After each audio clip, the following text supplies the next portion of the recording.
Hello, everyone. This is JD Calderon, and this is Indy Comics Explained. And yet again, I brought another fantastic group of independent comic book creators. So please hit like, hit subscribe, share out the video, let everybody know where. And without further ado, there are no co-hosts tonight because everyone is a co-host. So I'm just gonna bring on my favorite person on the planet. Ah, flattery gets you everywhere, sir.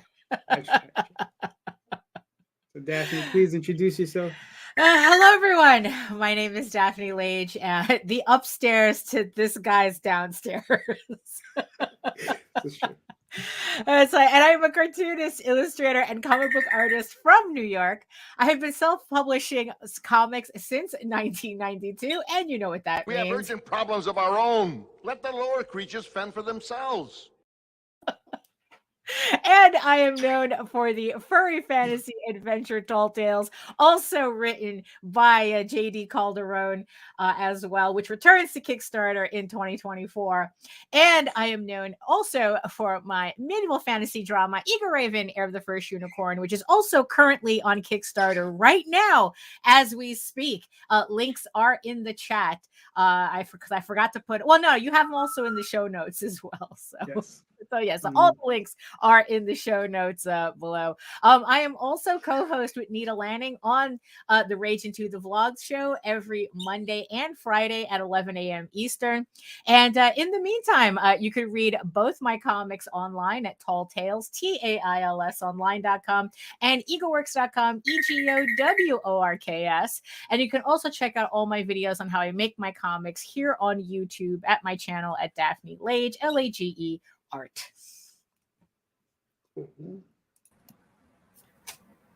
Hello.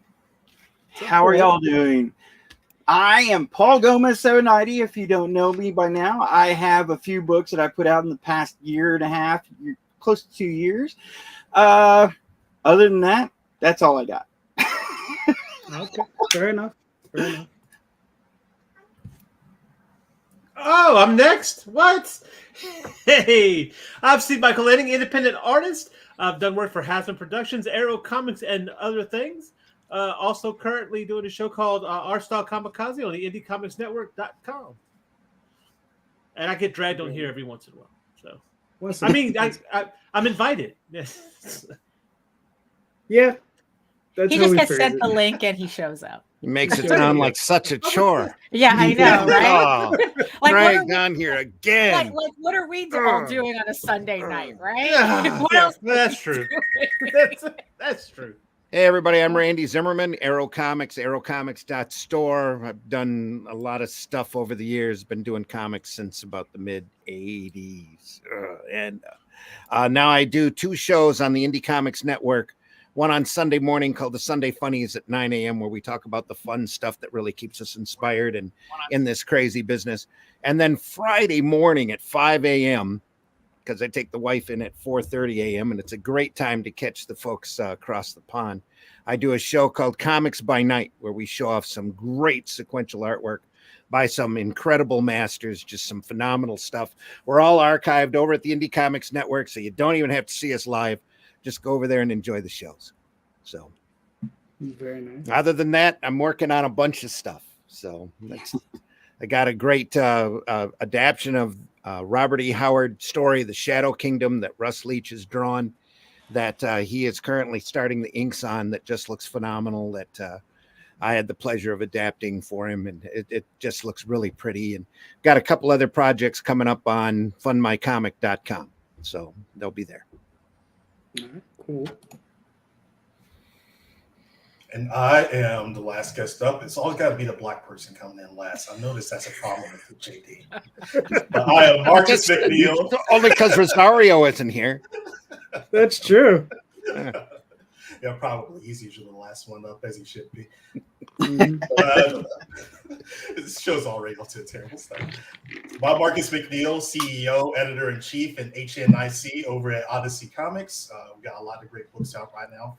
Foremost of all, Nobody's Princess #3 on Kickstarter right now. We'll be talking more about that later. All right, cool. All right, now I don't know. I'm sure everyone has noticed the absence of one Mr. JD Rosario. You know, He decided to go to New York Comic Con this weekend. Decided to try to make some money. I mean, good on him. Yeah. I mean, it's an attempt. Whatever. No. I think he did. Yeah, he did great. Which is good. So let's move into this thing where it's the title of the show. Is it time to give up on this indie comic business? Now, let me preface it with something.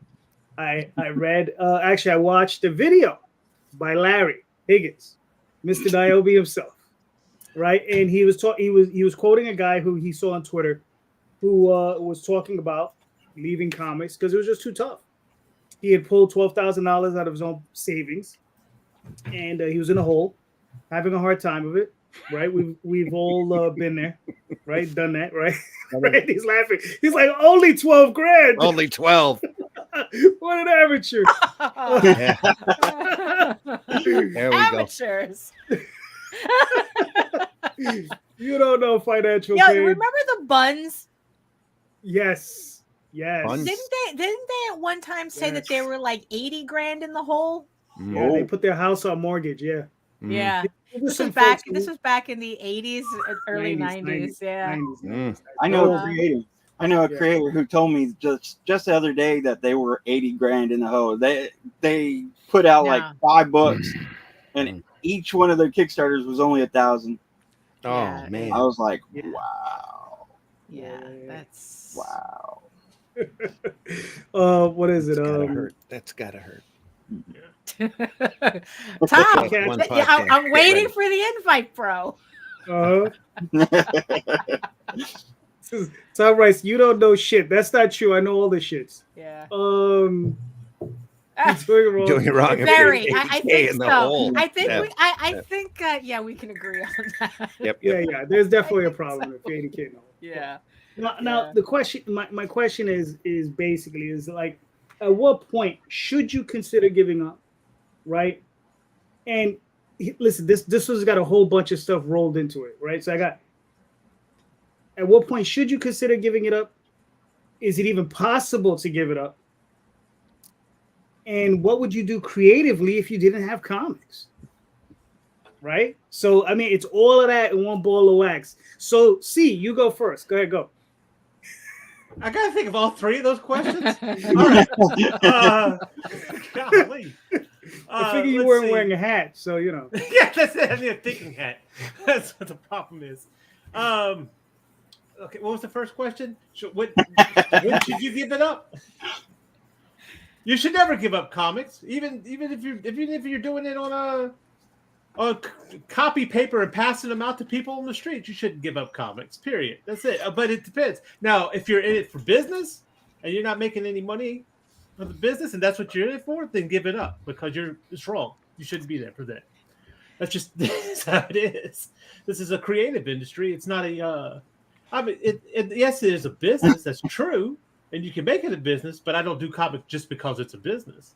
And if that's how you look at it, and you lose, if you're 80 grand in the hole, yeah, you need to give it up because you probably don't have money to buy paper anyway. But what was the other questions? Is it even possible to give it up? Is it even possible to give it up? Yeah. Not for me. I like to draw. Like I said, I might get on people's nerves passing them out little pieces of paper with comics on it, but hey, they'll get over it. I'm still doing it, right? And what would I do? What would I be doing creatively if it wasn't for comics? Right.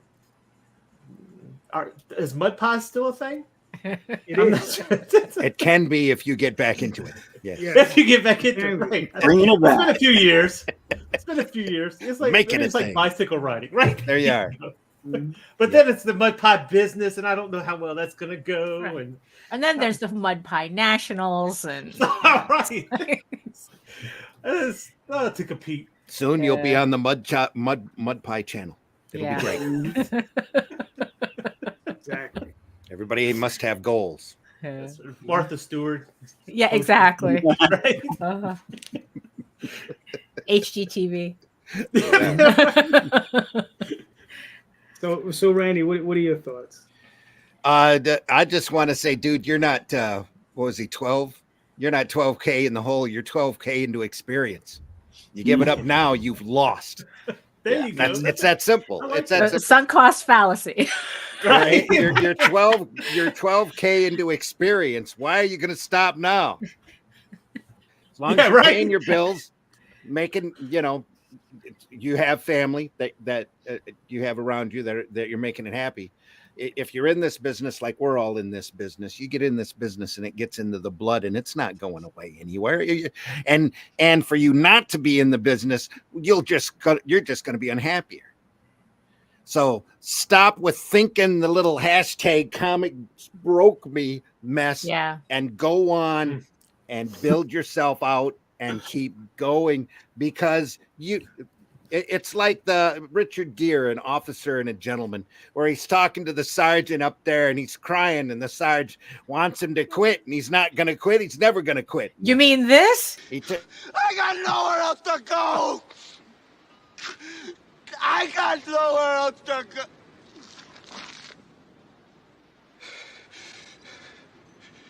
I got nothing else. Our life story. Yes, exactly. What are you going to do? Radio dramas? Come on. I'll do radio dramas. You can still do. I want to do radio dramas, absolutely, but I don't ever plan on making a living off of it. Comics coming back. It's podcasts. Yeah, absolutely. They get in the blood. You do this long enough, you hold that first copy in your hand, if you're going to be in this business the rest of your life. Other than that, dude, you're just kidding yourself. Just stop and barrel on. That's what you got to do. You do what you got to do. You got to go where your passion is, or you're not going to be happy. Yeah. And if you've already spent 12 grand, on the plus side, we bounced Arrow Comics 3.0 in black and white, having to deal with Diamond. We bounced 10 on that, and we barely got out with our skins. Mm-hmm. But you got to know when to pull back a little bit and regroup and learn from that experience, and then come back even stronger. And if you go through if you love comic history as much as I do, you see it all the time. These guys will come out, they'll hit their head, smash their face into a wall like Wile E. Coyote running into a mountain, and he never stops chasing that Roadrunner. And that's what you got to do. You got to stop. You got to breathe for a minute. You got to understand where you went wrong. You got to regroup and figure out a way to get around it, because that's how creative this industry is. Every time somebody hits a brick wall, somebody figures out a workaround, and suddenly the business is thriving. And we're seeing this in a couple of different directions now. And who knows how it's going to settle out. We're all entrepreneurs as well as creative artists in the indie comics industry, and there's no stopping us. We're in the most creative leg of this industry. All these other guys are just, the corporate comics have no love or imagination left, and the indies are the way to go. Whether you're direct distributing through Diamond or you're crowdfunding or whatever you're doing, you're still trying to get product out there that you are proud of. That's going to make a mark eventually. You just have to stay out there long enough for everybody to see you. So, am I saying you did it all right? No, you're 12 grand in a hole. But you need to look at that as experience and work off of that and figure out why you are there. I mean, logically, not emotionally. You need to look at it as a business and understand why you were there and figure out how to not do that again. Yeah, so that's your tuition experience. Use it. Yes, that's your tuition fee. It's like going to college for 4 years for for pottery making. You got a little student loan. But our degree is even more useless. But I'll tell you, I bet you got comics you can sell. I bet you got comics you can sell. All right, Marcus, what are you thinking? Man, this is probably a good one for me too, because I'm probably one of the few around there, both a publisher and a creator. So there's two different, mindsets that could possibly be from. This is something that's kind of been on my mind too, because I'm not sure if anybody heard, but the publisher out of the UK, BHP, who published Killtopia and some other great indie books, announced that they were going to be shutting their doors and they were going to be going out of business because the economics of everything going on had made continuing to do business just impossible for them. And I was really sad to hear that, because I do like their books and I do like the teams they got going on over in there. When I really started getting into indies, they were one of the first publishers I started following. So for me, seeing some other publisher that I admire, that's like kind of like a shock to the system when you see them go down. For Odyssey itself, it's a little bit different for us because our whole business model is kind of keeping things sort of small. Like, it's hard for us to like get too overextended. Like, yeah, we could be in the hole, and I'm sure like over the grand scheme of things, we are in the hole. I probably won't say how much, but it's not anything that can't be, justified or overcome or anything like that. The way we partner with creators and what we do, and essentially me working myself to the bone and losing what little hair I got left, trying to do so much for little to no money and expense on our part, is what keeps everything attainable and capable. So could I realistically ever see a point where Odyssey isn't doing business and isn't around?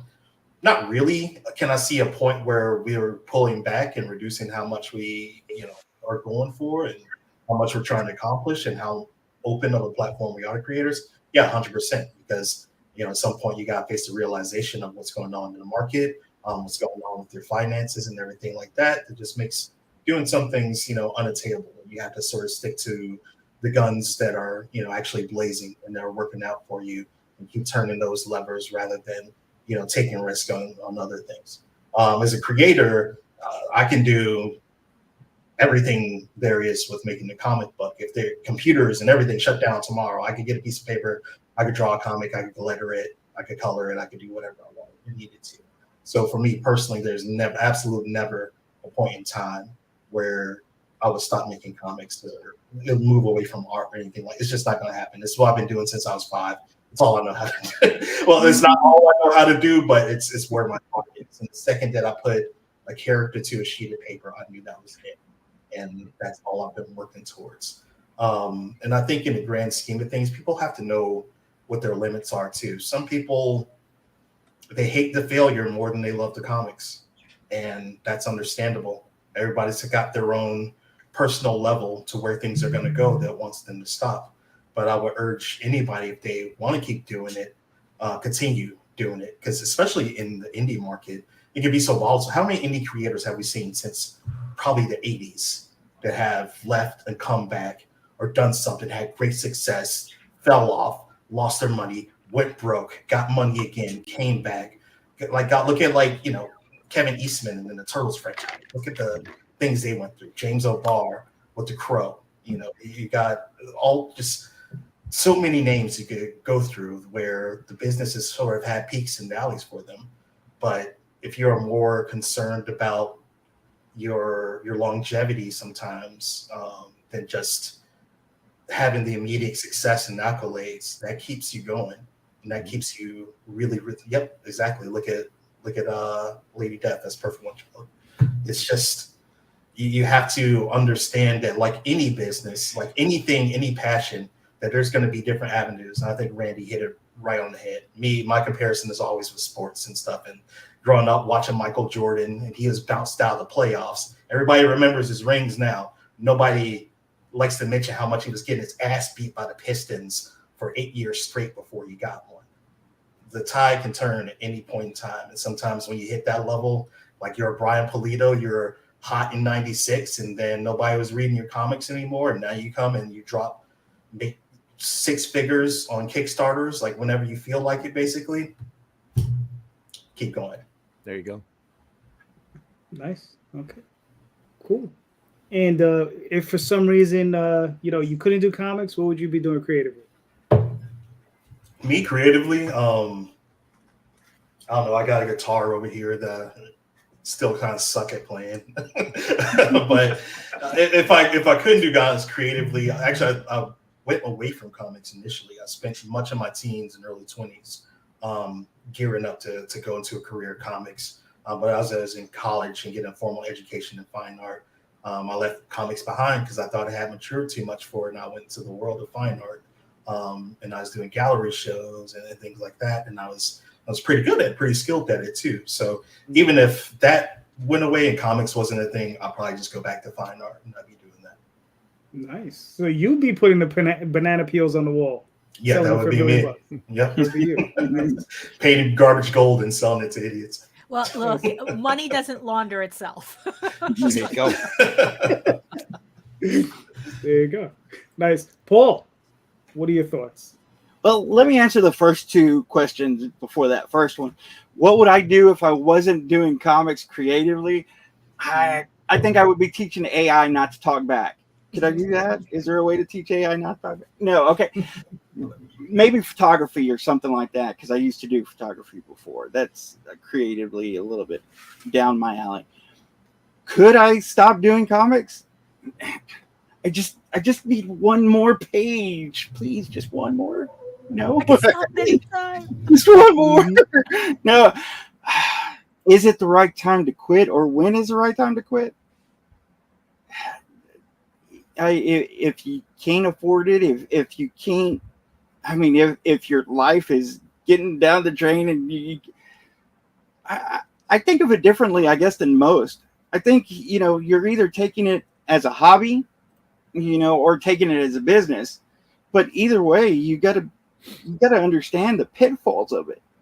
Whenever I first did it, it was just a household project for me and my kids. But whenever I realized it was going to be a little bit bigger, I started taking it serious and started, a business chart. And I figured I was going to take a loss at the beginning. So that was, something I put into it. And luckily, I kind of been ahead ever since. But, man, I can't understand how these people are 80,000. I can't understand 10,000 behind. One book for me is about 4,000. If I'm half that behind, I can understand. But 80,000? I would quit then.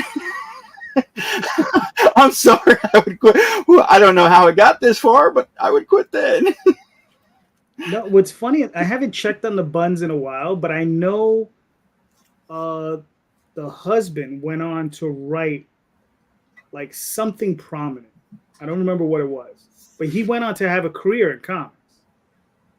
So I mean, and it was something a little bit more obscure. Like he was writing like some newspaper strip or something. But I think he did very, very well for himself. Yeah, it was an entire family. Like they were all in it. Yeah, there was. Like, it's Yeah, not it was a like husband, wife, the kids, husband all was of them. bugging out, and the wife was like, ready to make the ultimatum. It's like it was. But I mean, how did they get that far behind? I mean, if everybody was doing something. Well, there was 8 of them, and they split it up, $10,000 in debt each. No, for real. Honestly, there were that many people in that family. It just felt like it was like a Brady Bunch full. I don't know. And listen, and they were wonderful, wonderful people. They were really, really nice. Mm-hmm. We sat next to them at a couple of cons. This was in the 90s. Oh, the Green. And it was just a period, man. We're just, we were all doing crazy stuff, but it was just like I couldn't believe that they were that crazy. But, I was like, what? So Daphne. Yeah. What? Your thoughts? Why thoughts? Can't relate. The easiest answer is I literally can't relate. If I was meant to stop, I would have stopped a lot longer since 1992. It really does just get in your blood, and it's like, and you're either doing it or you're not doing it. But I think that there's a difference between feeling like you're failing at what you're doing and strategically putting yourself on hiatus. Because it does, it's like, especially if you have to shell out money for the art and the writing, and it's like you have to put out, like, you're not kind of doing it all yourself or doing most of it yourself, then it's like, it's going to get expensive. It's going to get expensive quick. And and it's like, and if it's getting to a point that your wife is, which is usually what happens, the wife gives you an ultimatum. You maybe what you need to do is you need to step back, regroup, and if you're meant to do this, then you will come back later, and hopefully wiser in what you're supposed to be doing. because yeah, we've seen we've seen people literally bug out doing this stuff. I mean, throwing money everywhere, thinking like, oh, I'm going to be the next Image Comics, and it's like, they can't even raise $1,000 on Kickstarter. So if you're feeling like you're in over your head, then but you still want to do this, then probably what you need to do is not quit completely, but just take a strategic hiatus. I mean, it's like technically we were kind of forced to do that for 10 years, between Diamond kicking us out of previews and then the advent of Kickstarter. But we still kept making the books. We just didn't know what to do with them. So it's like the work was still getting done. We just didn't have a direct outlet for it until Kickstarter. But now that we have it, the idea is that kind of like to figure out, okay, how do we not end up in a situation like that where it's like, oh, I'm in over my head. But the thing is, though, it's like, I don't know. I kind of felt the lessons. That's Einstein, bro. Remember, I share an office. I share the office with the parrot. And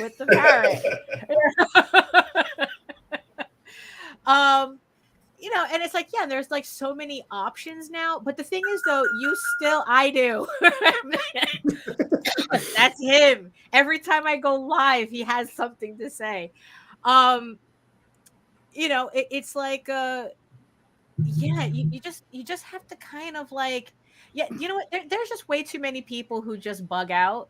They're spending way too much money on artwork. They're spending way too much money, on printing. They're spending like, and it's like, bro, it's like you have to follow the pattern that's already being established with your work.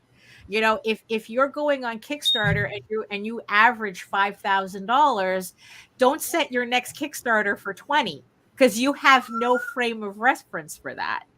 Although, look, there are some places where that happens, but it's like, you just, it's like, you know what? Try to back away before the wife gives you the ultimatum. That's pretty much the thing that I can recommend.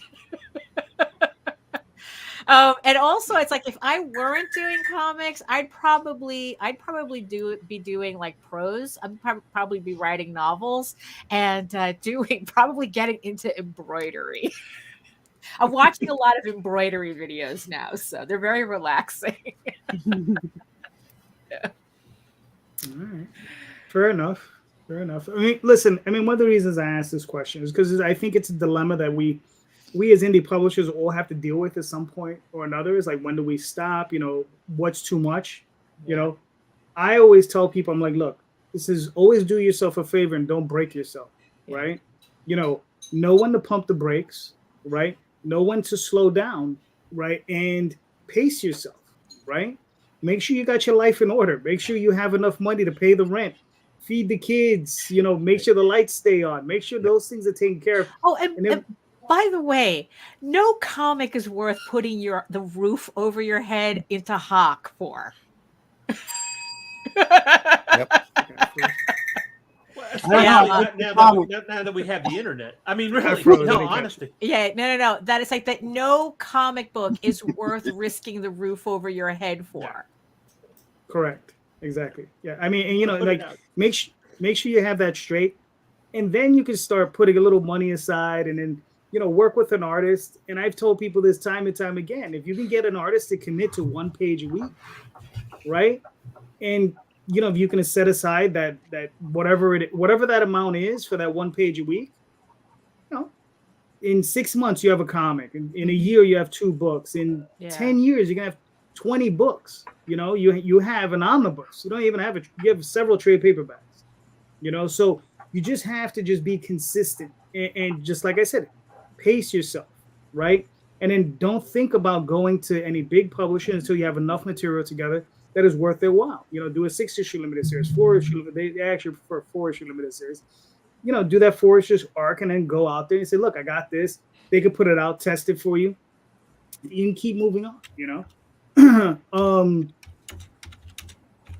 Also, the thing is, though, it also depends on your commitment to the long game.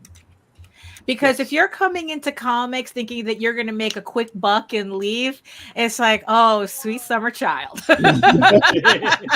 Sorely mistaken. Yeah. It's like, but the thing is, though, if you're willing to play the long game, it's like you have a lot more options doing that. I mean, it's like, look, we know a lot of creators that were, even us, they were out for 10 years.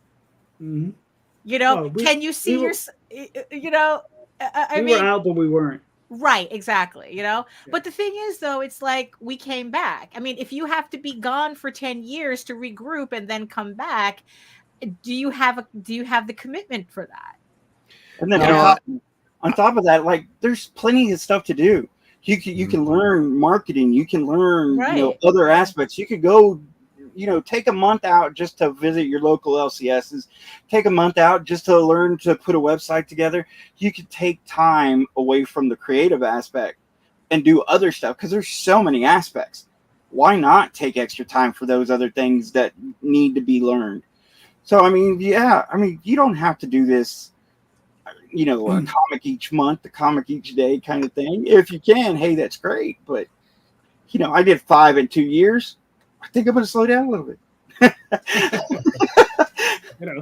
But look, I mean, and one of the reasons I asked that question, what would you do creatively if you had, I like Daphne, I would write prose.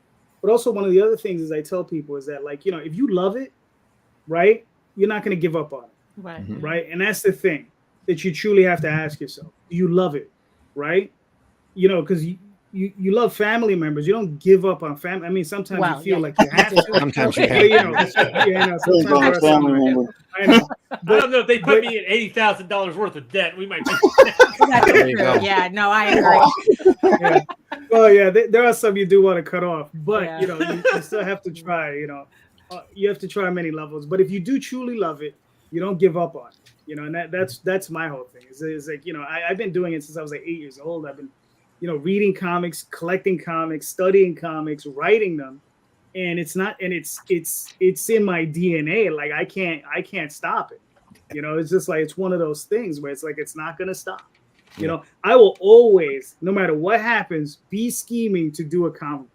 I will be like, the ideas are always gonna flow. They're always gonna come to you, man. They're always gonna be a hit. Yep. Exactly, and it's always a thing of like, how can I do another one? How can I do another one? What I try to tell people too is sometimes the thing that you want to do in comics is not your niche. It's not where you're actually probably going to have that success and that longevity. Because I talk to creators all the time, whether online or when they come into Odyssey and things like that. Like I thought, by the time I was this age, I was going to be a superstar artist and I was going to be making like my own books and everything like that. Maybe that day will come, but it's at the same time, I thought a lot about when I actually wanted to make comics, where was my opportunities to carve a niche for myself and really bring something that is unique that I'm capable of doing it. Sometimes when you're just an artist, you get lost in the crowd among all the amazing talented artists out there. We've all felt that feeling of, if you do art, feeling like you're not good enough, seeing as somebody's work. I think I'm good, and then I see a page come from Dan Moore or something like that, and I just want to put a gun to my head, like, why am I even doing it? You should never let artwork like that intimidate you. You should always allow it to inspire you. That's the top 0.001% of like the creators out there. But when I came in, what I've discovered is that I like the development and I like the editorial stuff and helping other people get their ideas and formulate and make their books better and see them when they're these little kernels of one-page outlines sent to me, and when they become like a whole book, a good book that we can be proud of, and someone will have like that. I get more out of that than I ever would have out of being just an artist, like exclusively. And sometimes that'll happen to you. There's a lot of artists who start as artists, end up becoming writers, and vice versa. It could go either way. I know it's a lot harder to do it on the opposite end, but there's somewhere, if you're feeling resistance, and I think kind of, it was touched on earlier, always be finding something they can do to put more things in your tool belt, expand your repertoire, find other areas within this industry that you will be able to, not just have success, but that people will come to you and see you as someone that can help them along in their journey, or be a service to the industry as a whole. There's somewhere for everybody to contribute. And I think once you start finding more and more of those things that you can slot yourself into, then the easier that it becomes to keep doing this in perpetuity. And especially right now with the way the alternative and independent markets are. When Daphne, JD, and I were working in the 80s and 90s, we did it for the love of it. After a while, we weren't looking for profit. We were just looking maybe to pay some bills. And it's just try to get by. If we had a little extra money from a show or whatever, that was a plus. We just poured it back into the comics. But now there's so many little side hustles. There's so many income ports out there for you to explore. This is there's I've never seen more entrepreneurialism that in the indie market than what I'm seeing right now. People going in different directions, trying different things, different platforms, different income streams, different social networks or whatever, in order to try to get their product out there. And you just need to stay out there long enough and keep working hard enough. And I firmly believe that you're going to be okay once and maybe there's some lessons you need to learn. I don't know, how you dug yourself into the 12 hole, but I've dug myself deeper holes than that. But back when I got out of comics in 2000, 2003, I stopped. I was done. I was done with the direct market. I had a bad taste in my mouth from having to deal with Diamond, constantly trying to jump through new hoops and reps that didn't care. Nobody up there cares about this art form for nothing. Well, what I ended up doing is starting my own newspaper that I ran for 100 issues for, the next decade, putting my comic strips in it and other strips in it and going off and finding advertisers for, and gave it away for free around in my county. And what it literally did was reinstill my love of this art form into me, where I realized that comics were such a viable form of communication. And in the Indian alternative market especially, it can be such a personal form of communication that everybody deserves to be here, no matter how many times they've hit their head against the wall, no matter how many times they've failed. If it's in your blood, leave it in your blood and follow that passion, because quite frankly, you're not going to be happy unless you do. Oh, that's for sure. Keep your ass covered. Absolutely. Yeah. Keep your family covered. Absolutely. Keep your bills covered. Absolutely. But where there's a will, there's a way. And there's never been more will than that I've seen in this industry in the last 5 or 6 years, and so many different ways of doing it. Somebody's going to come up with a distribution system, a new distribution system that's going to kill it. Somebody's going to come up with a new format that's completely different from the comics that we're working at now, and they're going to kill it. And when they do that, I want to be there because I want to do that too. Or I want to invent it myself. And I know it's out there. It's just got to be found. And if you look back in comic history, that's what's happened over and over again. Something has gummed up the works. Somebody figures out a workaround, and all of a sudden the art form thrives. And I think we're right there at the birth of a great new resurgence in indie comics, especially if this economy keeps up the way that it is. People are going to be looking for some inexpensive entertainment. So I can't help but think that we can be there to help that out. Plus, there's so many niche markets in this market that it's incredible. We're at the very least, we're going to end up like the vinyl record. Very niche. Very niche. All right, so listen, we beat that horse. So, Miss co-hosts, who wants to ask the next question? Oh, I got one. I got plenty. Okay. Okay. Well, just one for now. Don't be like me. I asked 3. That's one. I was muted. So I was taught whenever I started coming in, I went and got somebody that would help me out learning the craft of comic book writing. And one of the things that they always told me was it's comic book writing. It's not book writing, and it's not TV or movie writing. It's different. It's a whole different beast. Yeah. And I found that to be true. And I study it every day. I noticed a lot of creators nowadays jump in and they don't really understand that. They're like, my book or my comic book is written like a movie. It's not a movie. It's a comic book. Yeah. And you're missing a lot of aspects. A lot of creators kind of don't like getting critiqued. But when is it okay to tell them, hey, think about the craft of creating a comic book, not just a story?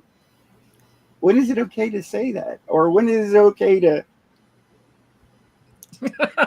communicate that? Danger, Will Robertson. Danger. Well, this is why I'm asking, because someone asked me my opinion and I told them, and they were like, you're mean. And I was like, no, I'm trying to help. Well, I think that you see the big difference, because what's funny is that's kind of the same conversation that I'm seeing in novel writing circles, doing author circles, is that when is it okay to give criticism? And you see, and the thing is, what you really have to decide at that moment, are they really asking for criticism, or what they really want is validation? Mm-hmm. And that's going to determine your answer.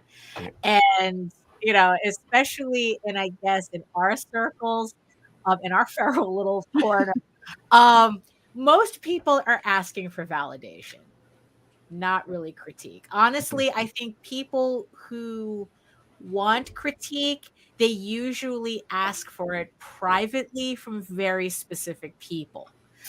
It's not something that's really asked for in public.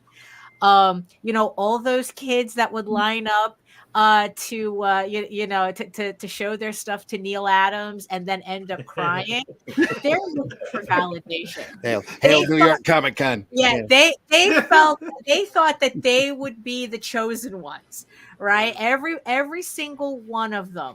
That Neil Adams would open up their portfolio. It's like, you're it. Where were you? It's like, look, Frank Miller didn't get that.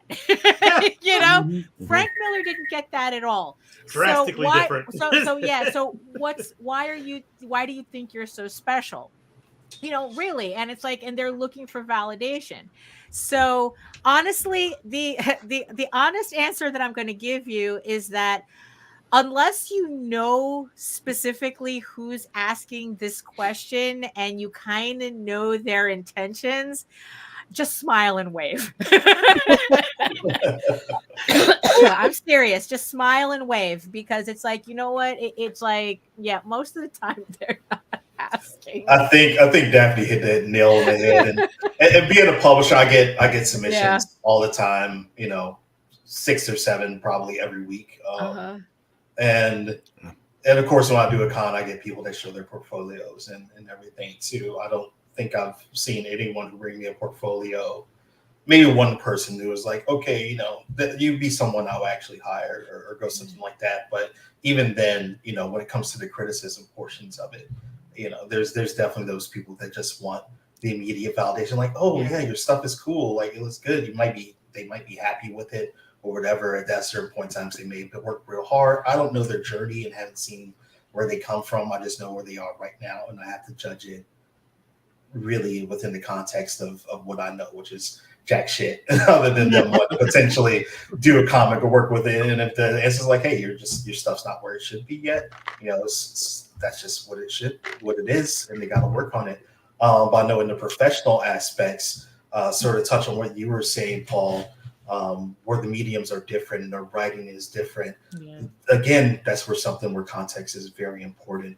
I saw Charlie Stickney was in the chat earlier, and I don't know if anybody here has read his comic Galarian, but Charlie comes from a screenwriting and writing for TV and film background, and Galarian is very reflective of that. So if this is something that somebody just pitched to me and I didn't know their background, I didn't know what the feel and the vibe of the story was, and you know, I saw it just in script form, and I'll be like, hey, this is written like it's for TV, this is for comics, you need to trim this down, take out these pages, shorten this sequence here, do this, do that, woo wop the bam.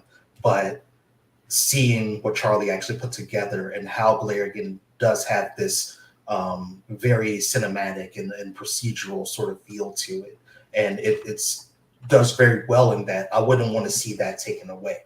So having the context and knowing how that book is put together would be like, yes, I want to see more of this, and I want to stick to this vibe, the cinematic TV writing vibe that it has now. Some people try to do that and they're not successful at it because they don't have the good sort of foundation that Charlie has to be able to make that translate from something that was intended for screen to something else. I'm currently going through it right now with another book that I'm editing and working on, because the creator was doing the same thing. They come from a TV background. They were doing it for comics now and trying to adapt that into a comic. And knowing the audience that it has to go for, knowing the context of where the creator is coming from, where they are in their journey, knowing that this is going to be really like the first thing they're trying to do. They're going for a younger audience. It's like, hey, 60 pages, a YA audience, people who are probably going to be 13, 12, 11 years old aren't going to be sticking around to see 6 pages of just development and pace and character building. You have to be more effective and efficient in the way you communicate your ideas to that audience at that point in time. So it has to get shorter and it has to tailor to it. I think really you always have to think about what's best for the audience, not what's best for you as like the creator or what's going to go through with it. And you can communicate in a way effectively what that's going to be with the audience. And that determines whether you're going to be successful or not. But if you're giving it to other creators and you're expecting fair and honest criticism on things like that, then you really, really, really have to be preparing yourself to have those sort of discussions and conversations and not just looking for that immediate validation. Because at the end of the day, that person who's telling you that, whether they're right or wrong or off base or whatever, they're only trying to help you be a better creator at the end of the day. If they're your friend, if they're some jerk who doesn't like you and they're trying to scuttle your comment, I hope you're not talking to those people, hanging around with them, Paul. But it definitely comes down to how you want to communicate to your audience and how receptive that audience is going to be to that amount of communication that you're doing. Fair enough. Randy, what are your thoughts? My thoughts are the old cliche: you can lead a horse to water, but you can't make them drink. There comes a time when you just have to not. They're just not. That somebody comes up to you with specifically asking for a critique, you look at them and you go, you want an honest critique, or you just want to talk about your stuff? Because most of the time, like you said, they're not there to totally listen to you anyway, or as Daphne said, they're there for validation. So I always try to point out anybody who brought up a critique to me. I always try to point out the positive things about what they were doing and then swing over to the negative. And I was told twice that I was just too nice. And they weren't really gleaning anything from it because I wasn't telling them anything that they didn't already know. So, but the second you tell them something that's an actual critique, oh, you're mean. Exactly. Yeah. Yep. So there's no winning. And one of the examples I like to use is one of the writers that I admire is J. Michael Straczynski. And Straczynski's written everything. He's written every different type.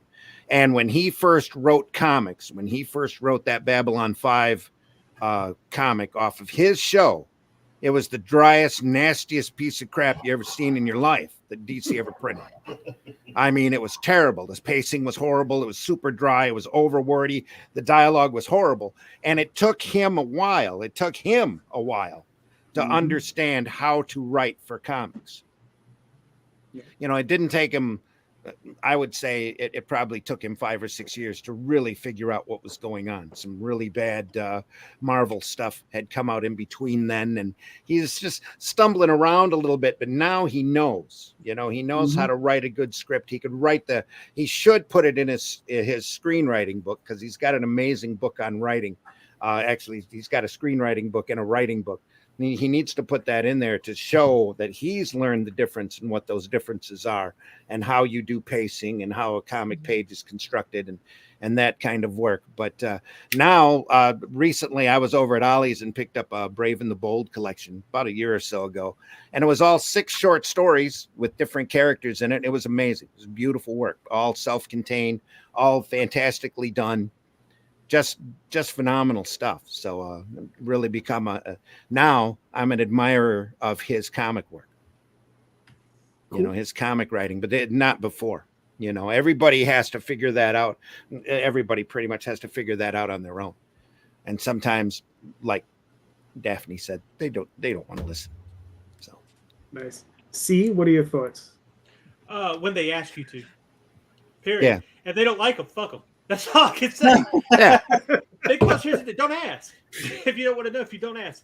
But here's how you're going to know your difference. It's because the chances are somebody coming that's looking for actual critique already knows something's not right. And they'll probably tell the person, hey, this doesn't feel right. I keep having this problem here. And then they'll wait for that critique. And that's how you know somebody's all right. Now, if they don't like what you say, don't ask. That's all you can say. I mean, you could be Neil Adams and suggest, hey, look, I'll pay you $50 if you please don't show this portfolio to anybody else here. I'm not asking you to do that. But when they ask, give it to them. And because who knows? Yeah, they might be looking for validation right then and there, but that might blow that need for validation right out the water and say, hey, I need to get better. They might walk away and hate you, but years down the road when they've gotten better, they might look back and go, I'm glad he told me something. So when they ask, that's when you tell them. Fair enough. For myself, I had this conversation with Daphne a few days ago. We're talking about my friend Steve, and Steve was the editor-in-chief over at Byron Price Visual when it was still around, and he's worked with like Harlan Ellison and a bunch of other big name writers, and he would tell me, he was like, look, man, he says, sometimes I have to go in and beat up some of these guys. You know, I mean, he's literally written emails to people. It's like, don't you ever dare send me stuff like that ever again. Right. And it's because, you know, he's just like, look, and the difference is this wasn't a company that these were not people asking him for his critique. These were people he was paying. Okay. Mm-hmm. So these were paid professionals who were coming in and they were like, here's your money, hand in the work. Okay. I got the work. And now we're going to work it out to where it's, you know, agreeable to everybody concerned, right? Where we think we can turn a profit on what you're giving us.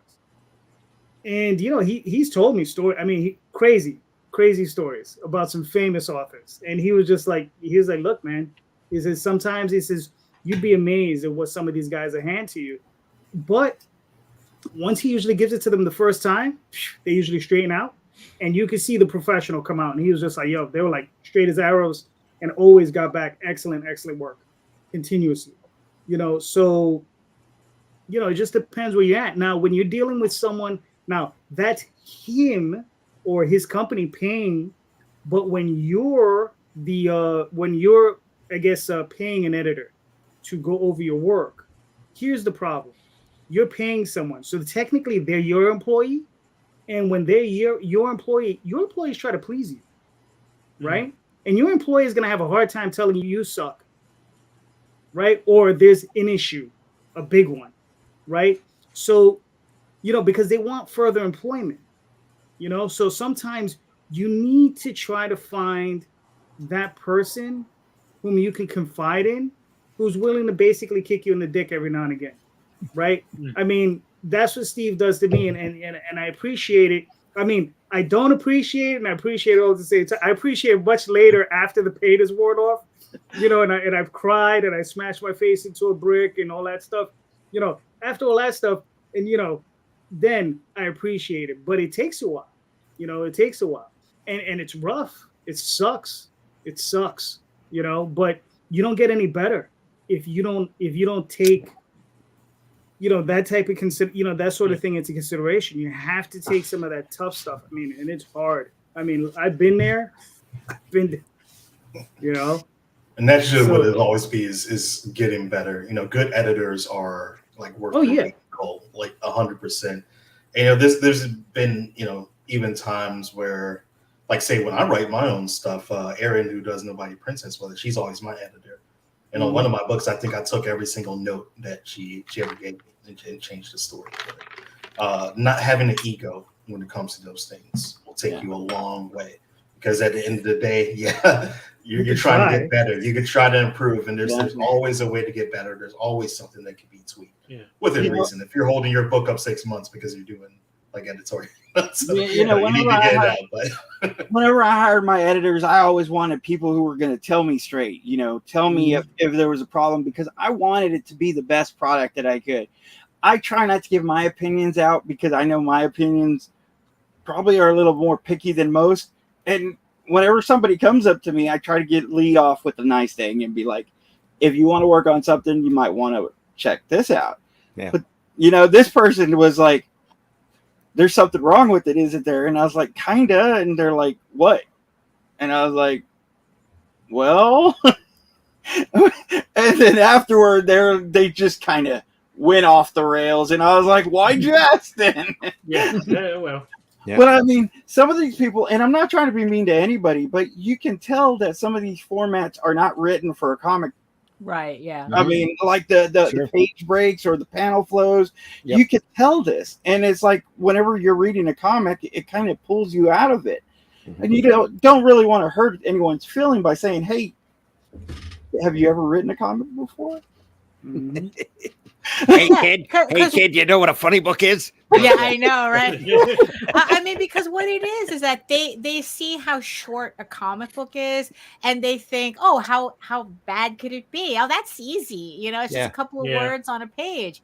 But no, it's an entirely different language. It's a different language from prose, a different language, you know. And I mean, I wrote a novel that I keep saying that the reason why this story ended up a novel, because if I did the same story as a comic, it'd be a completely different story. It'd be the same story, but it would had to have been told differently in a way that I didn't want to tell it in comic book form. So it's a novel because then I'm able to put in all the things that would work as a comic, that I know wouldn't work as a comic.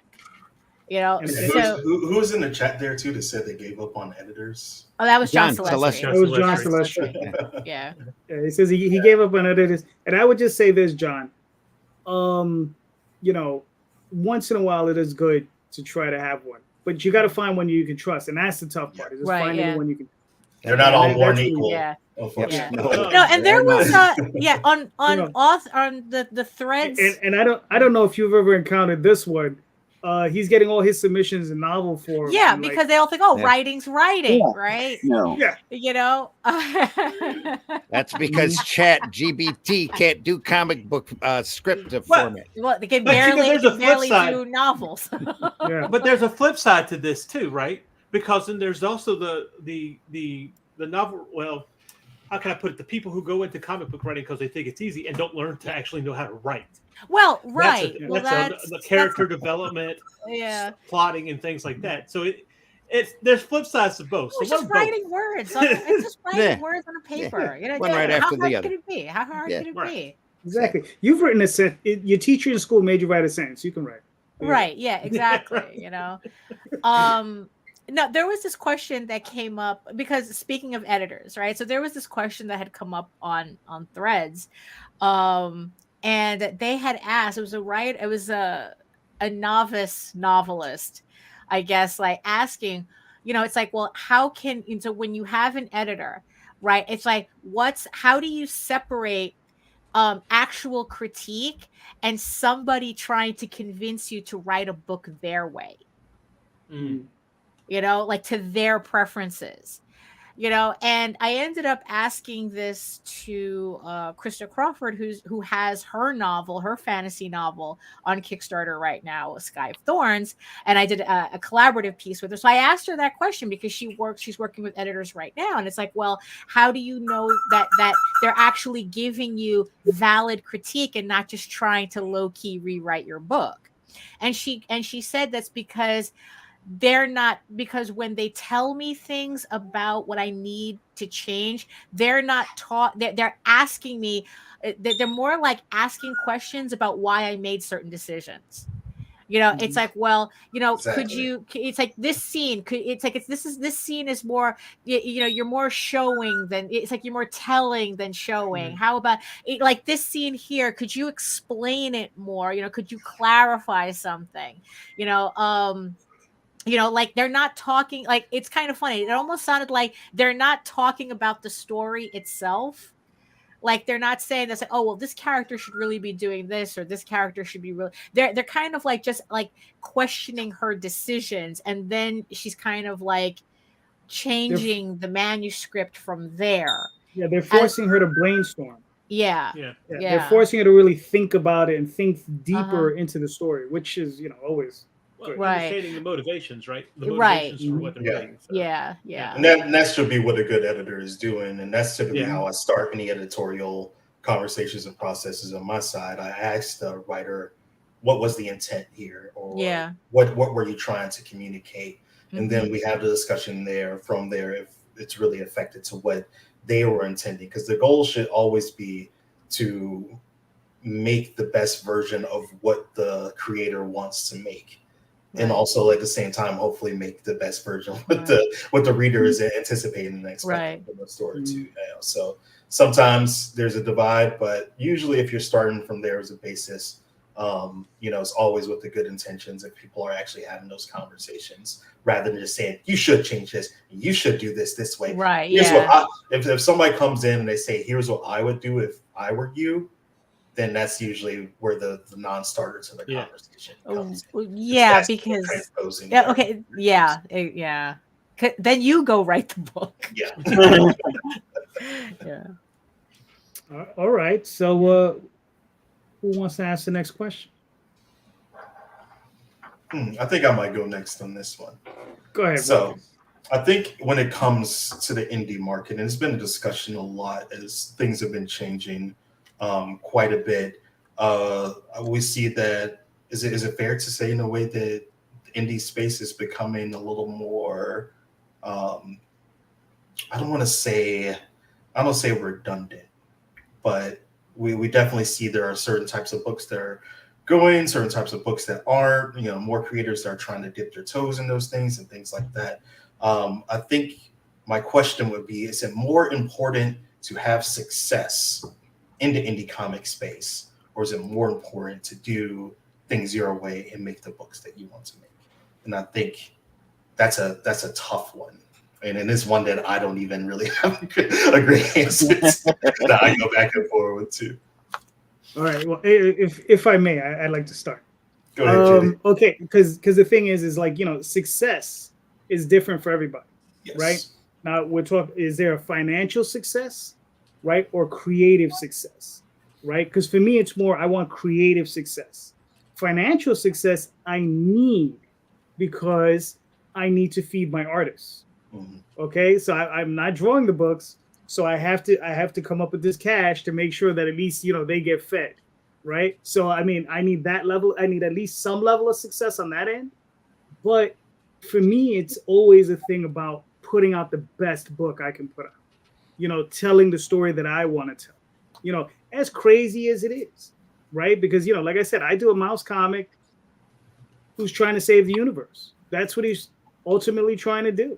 You understand? And I mean, and if I was to preface this story and say it was just some guy from Manhattan doing this, I would get less weird looks, right? If it was just Doctor Strange shooting out, being like, well, I'm going to fight Galactus, right? And I'm going to challenge the Beyonder, and I'm going to fight Thanos, and I'm going to fight, Darkseid and all these other characters, right?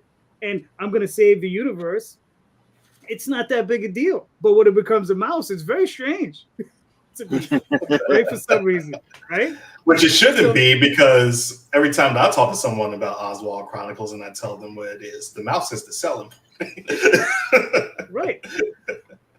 But that's the thing, is like, yeah. So it's like, for me, it's like, it's like, for me, it's like telling these weird stories, it's like, and being able to tell. So, I mean, I think that's what it is for me, and trying to tell those stories successfully. I don't always succeed, but, I'm trying. So, so yeah, that's where I'm at. So yeah, so I just think it depends. Like I said, for me, there has to have some level of financial success to keep it going, right? But for me, always creative success. That is the most important thing.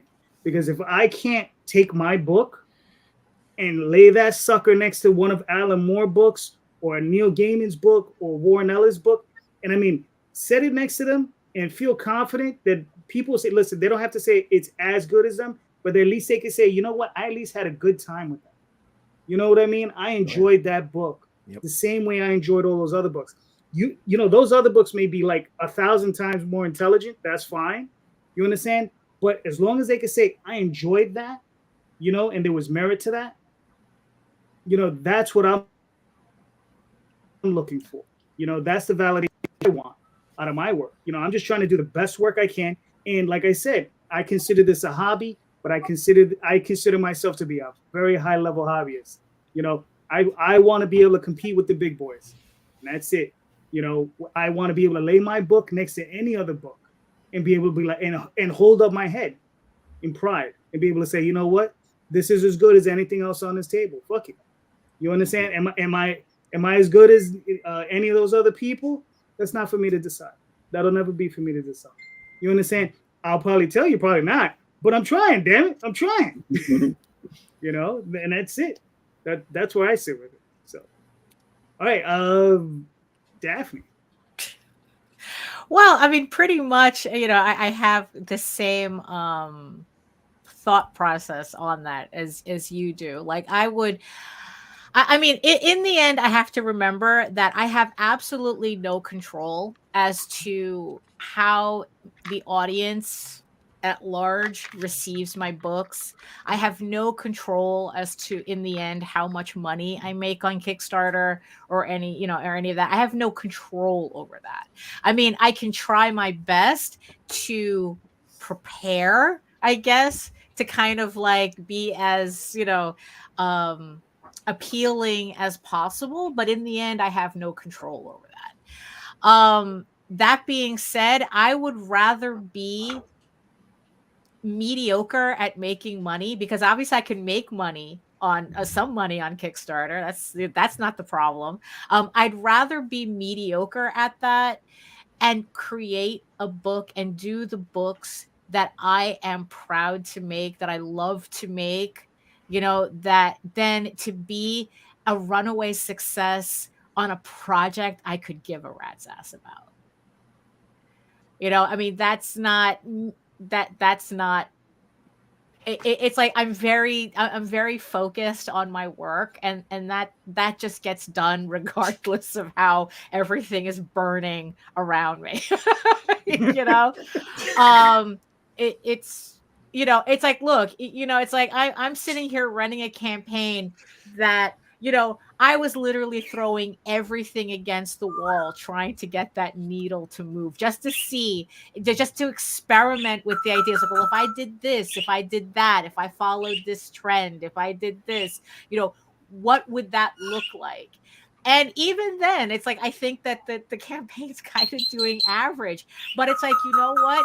At the end of the day, I still made a comic that I had a really fun time making, that I enjoyed making, that I don't regret making. And I think it's a disservice to just qualify it by how much money it made. I mean, I just don't, is it a very privileged, a way to look at it, that it's like, yeah, because I'm of the fact, I'm of the idea that, you know what, if I really need money, I'll just get a job. I'm not going to ask my artwork to earn its keep. I'm not going to ask my comics to earn their keep. It's just easier for me to make money at a job than it is to force my comics to do something that in the end I have no real control over. And I'm not somebody who's going to follow trends. I'm not chasing speculator markets. I'm not depending on speculator markets to fund my books. So it's like, that's just a reality. I guess it kind of dovetails into the question that we started off with. I mean, these are realities that you kind of have to accept when you're doing, if you want to do your own book, you kind of, I guess, like recognize the box that you're in, that yet you put yourself in, and you have to accept where you're at. And yeah, and yes, success. Yeah, I would rather have a book that I'm proud of and enjoy and love than shit something out and make like 10, 20 grand on a campaign, because then it's like, oh, well, I don't give a shit about this book. Who cares? I'm at the mall. Fuck it. Yeah, exactly. Yeah, I mean, yeah, it's, yeah, I guess, success is relative. It depends on what you put your value on. I put value on my creative output, not on the financial potential it may or may not have. So whenever you ask if it's going to be successful or you're creative, one or the other, I think a lot of people think of it that way. Whether it's going to be really creative, maybe you're going to go do something that everybody's selling and everything's hot right now. Yeah. Whether it's pinups or all this not Yeah. safe for work stuff, or if you're just going to do your creative thing and it's not going to sell that well. I've heard that question a lot, but I think whenever I started, I thought of it by saying, it's got to be a balance. Whenever I started my books, I didn't think anybody was going to read it, but I made ash cans and took them to LCSs before I even sold any because I wanted to prep being able to sell them. My first book, I had a lot of people in the industry tell me not to make that book because it's not comic booky. It's not going to sell and it's not going to do well. Now it's being taught in a university in Texas, a big university. And that's, to me, I mean, that's success.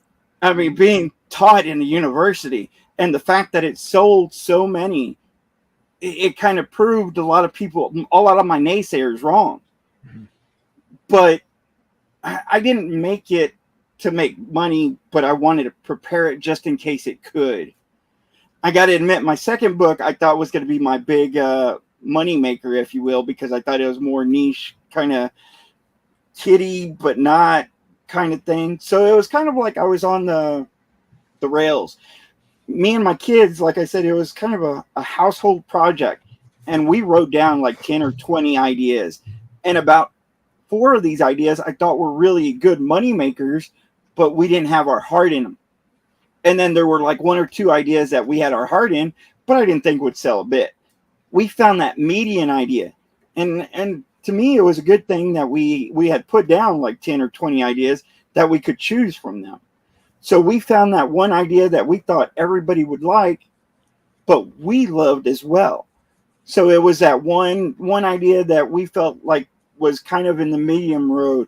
I think a lot of people go one way or the other, and that's where they make the mistake. Like I said, I got a friend who's about 80,000 in the hole, and they talk about their book as in they don't want to get it published. They don't want to put it in LCSs. They don't want anyone putting their fingers in it. And I'm like, well, that's why you're 80,000 in the hole, because you don't care about the money side. But to me, whenever I started, I was like, okay, I'm going to take a loss, but I'm going to minimize that loss and hope to bring it, even out in a book or 2, which I actually did after that first book. And like I said, a lot of the industry people told me no. They said, don't make that book. It's not a comic book type story. I didn't understand that, but it sold amazingly well. So I was, grateful that I didn't listen to them. And it's just one of those things. I followed my heart. It wasn't exactly supposed to be a cash kind of thing, but again, I set up for it. I went and took those ash cans in the LCSs. I went and, did the Kickstarter and all the everything so I could try to make some money so I could make my next book. So I think my answer is you have to balance it out. And whenever you don't balance it out, whether you go one way to an extreme or the other way to an extreme, I think that's where you're going to make the mistake. Can I ask, these industry professionals that told you not to make this book because it wasn't comic books, are they running Disney now? I'm just curious. No, but I'm that's the stupidest thing. Comic book is a media. I'm telling you, I had a good 50 people in the comic book industry. One of them who I hired later on because of his ideas, but it was like, they were like, this is not an escapism kind of story, and I was like, man, this is about mental issues, and I want to get that story out there to bring up the subject. And then, like I said, it sold crazy. So, I mean, I was glad I made the book. Candy is great, but candy is not a meal. You can't have candy all the time. Not everything has to be escapism all the time. No. Right. Yeah. Well, No. Right. not just And, that, but and it just goes to show you. this is an art form, you know, Yeah. and everything should be adapted into sequential art just to see if it works. And how do you know? This isn't comic book material. You know, It won an award, and it's being taught at a university. they'd have said the same thing to Harvey Pekar. That what he did Thank you. I was going to say wasn't comic book material, and it's all comic. Yeah. Everything's comic book material. Everything That's deserves exactly to what be I was out gonna there and seen and given the audience the chance at an audience, because you never know what's going to go off big. Yeah. You never know. Yeah, Exactly. he wasn't a big comic book guy at all, and it was just right. His life kind of, indulging in some things here and there. It's You the ever most read, was it mundane, Loser? boring book you've ever seen in your life, but it's Golly. high art. It's beautifully done. Yeah, he right. Yeah. It's well done. Yeah. He And found the without best. that, he we found the could have best art. had, blankets and all sorts of other books that sort of followed. Was it Exactly. Sculpture?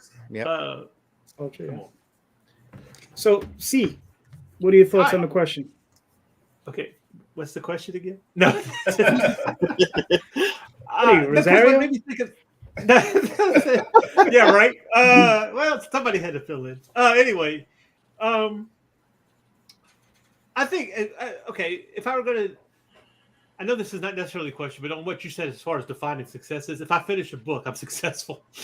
That's how I look at it. Yeah, Right. that's fair. I gotta put it. No, I don't. I just put it out, right? I mean, when people who made let's take it to a different art form, like Basquiat. Basquiat. I can't pronounce that name. I can't. Yeah, I know who The you're talking. squatty. Right. Okay. Right. So, was that his main That's a intention? biscotti. Was to be right, Biscotti. Was that his main intention? Was to become rich? I mean, was that his main intention to sell art? That wasn't really the case. It's something that's inside you that drives you.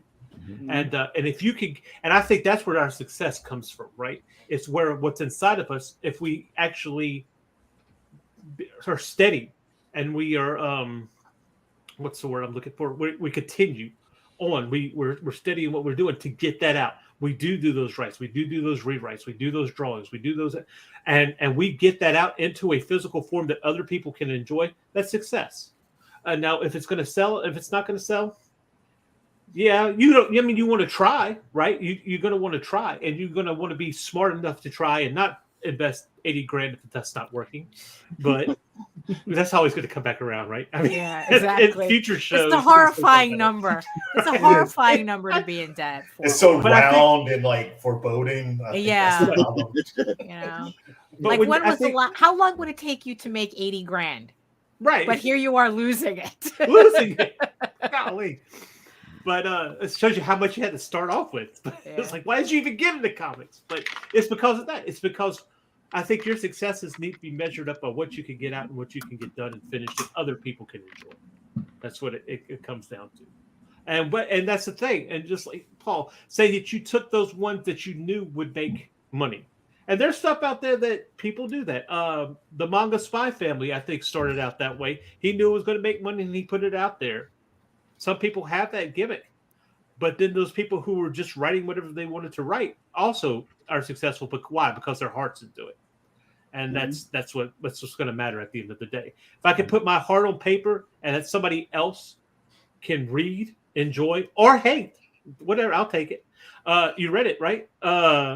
That's what's going to matter. That's your success. That's my opinion. Anyway. I forgot the name of the author, but just to paraphrase, he says, or he or she said that, we sit at a keyboard and we slice open a vein Yeah. every time. Yeah. And, and that's what it is. We're constantly there. So, Yeah, I guess it was something that was on my mind because, I'm always either getting pitches or, ideas and things like that. And people like, oh, if we could just do something like this, it would be a success. Or if we could just incorporate this, it will be a success. And, I'm always trying to communicate that typically the more you're aiming at something being a success, the bigger of a failure it's going to be. That's a good point. Good And- point. Yeah. But So I true. think we all said is there's also a balance too, because as a publisher, I have to be able to market something. I think that's the tough thing for me, because sometimes I'll see an idea and I think it's great, or I think it's a great comic, but I'm like, how do I, as a publisher, pitch this to the consumer and to the reader? Like, is the appeal there? And then if it's not, then that becomes like a very difficult decision and conversation for me to make, because I can take a roll of the dice on projects like that once ever so often. I can't make it, a business strategy, because it won't be coming in enough, funding and success and sales and everything like that for us to really continue to provide that. So it's still something that I think I'm trying to figure out, is like, where is the best middle ground between having something that is marketable, but also something that is like very true to what the creators have in their heart. They're these passion projects and things they want to get out. And I think those are really hard to come by. They're really hard to find. I mean, you don't want to end up in the situation where I think like a lot of media is in now, where it's like, before the question was, well, why should I tell your story? Like what's unique about your story? And now it's gone in the completely opposite direction, where it's like, well, is it just like something else that's been successful? Yeah. And it's like, that's just like the complete, the pendulum swinging to the opposite, to the other direction, where it's like, well, unless you're following a trend, whether it's zombies or superheroes or whatever, it's like, whatever's hot, it's like, unless you're following that trend, we're not interested. Right. But conversely, it's like, there was like, it's like, like for me, like, I can never get enough werewolves. If you do a comic with werewolves in it, I'm there. I'm always there. For werewolves. It's like, I don't care if someone says, "Oh, werewolves are so 3 years ago." Fuck you. Give me. It's like, I'm always going to be interested in that. Just like there are people who, it's like, no matter what you put out, they're always going to be interested in superheroes. They're always going to be interested. So yeah, it is kind of fine. Like, just because something's trendy doesn't mean it's not worth pursuing. It's like, so it is trying to find that balance between what you're interested in, what the audience might be interested in, and what, and it's, and it just depends on it just depends on, I guess, in the end, it's like, what stories do you want to tell, and what you want to be associated with, and what that means to you. Yeah, and I used to be in the auto industry too, and I would say that, like, I always try to compare it back to that, because the auto industry is very focused on trying to give the consumer as much of what they want, or as much of what they think they need for a car within the price point that they could get it to make it sell a lot of units and having a success. And I would say indie comics are more like, car people who are like modifying their cars and doing custom builds and things like that. The amount of time and care and making it special that we could put into that is so much beyond what companies spitting out 2 million cars a year is going to be able to do. Now, whether you're putting TVs in the back and candy coated paint and have it on 25-inch rims, or if you have something tasteful and that can appeal to a lot of different people, that's the difference. But it's sort of where my mind is on it. What I keep in mind is this: whenever it was written, whenever it became trendy, it was written when it wasn't. Right. Exactly. So, So that's what you have to keep in mind. It's like, okay, I'm writing this now. Nobody's really into it, but they will be with my book. That's you have to take it, right? Yeah. So, Randy, you haven't answered the question yet. What are your thoughts on it? Well, my thoughts are, every time I've tried to do a book to generate money, it never works. Especially not to the level that I was expecting. And doing stuff for myself is always so much more personally gratifying. It's more of a personal choice, a personal voice. And I'm usually doing something or putting something out that I'm not currently seeing in the market anyway, because it's the kind of book I want to read. If it was already out there, I wouldn't want to do it. So you just got to keep out there and keep trying things or different things. Or if you have an IP that you're focused on and you feel that that's what you need to do, if it's in your heart, do it. You know, do it and keep going. All right, now, so there's 2 of you left. Who's next? Randy, C, who has a question? Well, sorry, C, go ahead. No, go ahead, Ray. Go ahead. I have a question. It ties back to a Facebook post that Daphne wrote this week. You're gonna have to remind me of that. I don't remember what I wrote. That has to do with I'll remind you. Everybody else is doing everything else, and nobody's really doing comics. Oh, that one. Yeah. Oh. So I need to ask, because I'm curious in my crowdfunding adventures, and I haven't adventured much into crowdfunding. I've done one Fund My Comic myself over at fundmycomic.com, and then an anthology book that we did with another more nefarious publisher. But unmentionable. Yeah. You could say asshole. I can say asshole. Yes. Yes, I can. But anyway, my question is are those little tchotchkes that we have in those campaigns, the trading cards, the stickers, the patches, the pogs, the door hangers, the shot glasses, the buttons, the magnets, are they necessary to promote your book? Wow. Since I wrote the post, because everybody seems to be doing them. Well, is it so? I think so the post that I wrote was everybody doing everything but making comics, So the funny thing is that was more in reference to people who it's like they say they're in comics and they have all the hot takes about comics, but they don't do any comics. They don't do anything. But the thing is, though, that is something that I've been wrestling. What you're talking about, something that I have been wrestling with, especially for the last couple of campaigns. Mm-hmm. It's just really like, how necessary are the tchotchkes? Yeah.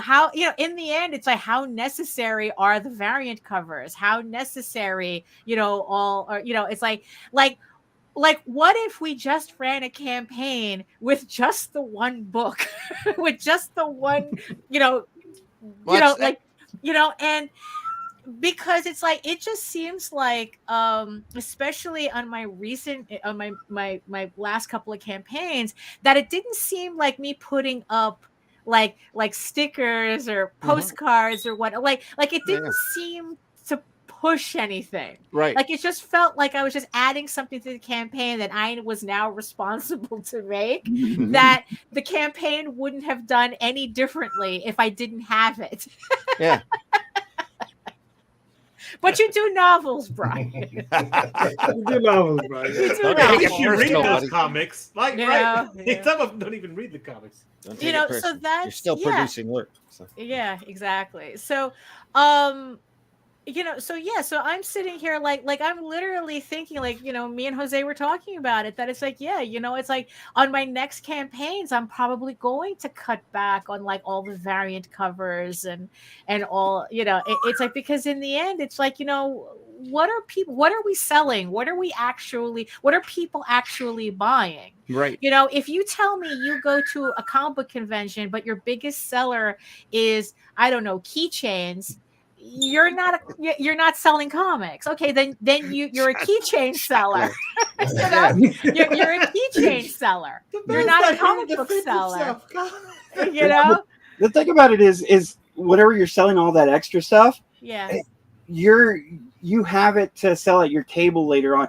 And whenever people buy the books, like at the LCSs and stuff, they don't get that extra stuff. Right. So the people who are buying it off Kickstarter or whatever, they're getting something exclusive to the Kickstarter and not from the comic book store. So if you're doing both the comic book stores and the Kickstarters, they're feeling special because they do hit that Kickstarter. Right. And that's what help funds the book.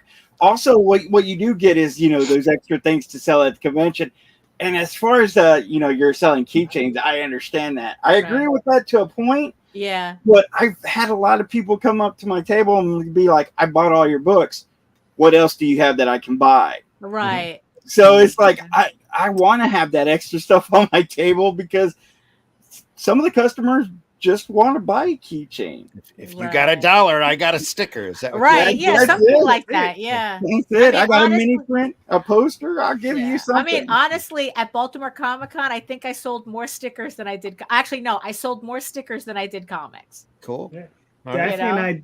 Daphne and I did a show in Boston where we made all of our money on buttons. Yeah. What else were we selling? Stickers. It was all $1. Yeah. It was And I all mean, we $1. walked out of there with a nice fat pimp wad of Yeah, Of really. dollar You think you're bills, going yeah. to the dollar club. bills. Great. So I say straight to the club after that. But the thing is, I think Yeah. that in terms of on campaigns where it's like all these things are offered in the hope that people will help push the campaign to be able to get this thing. Mhm.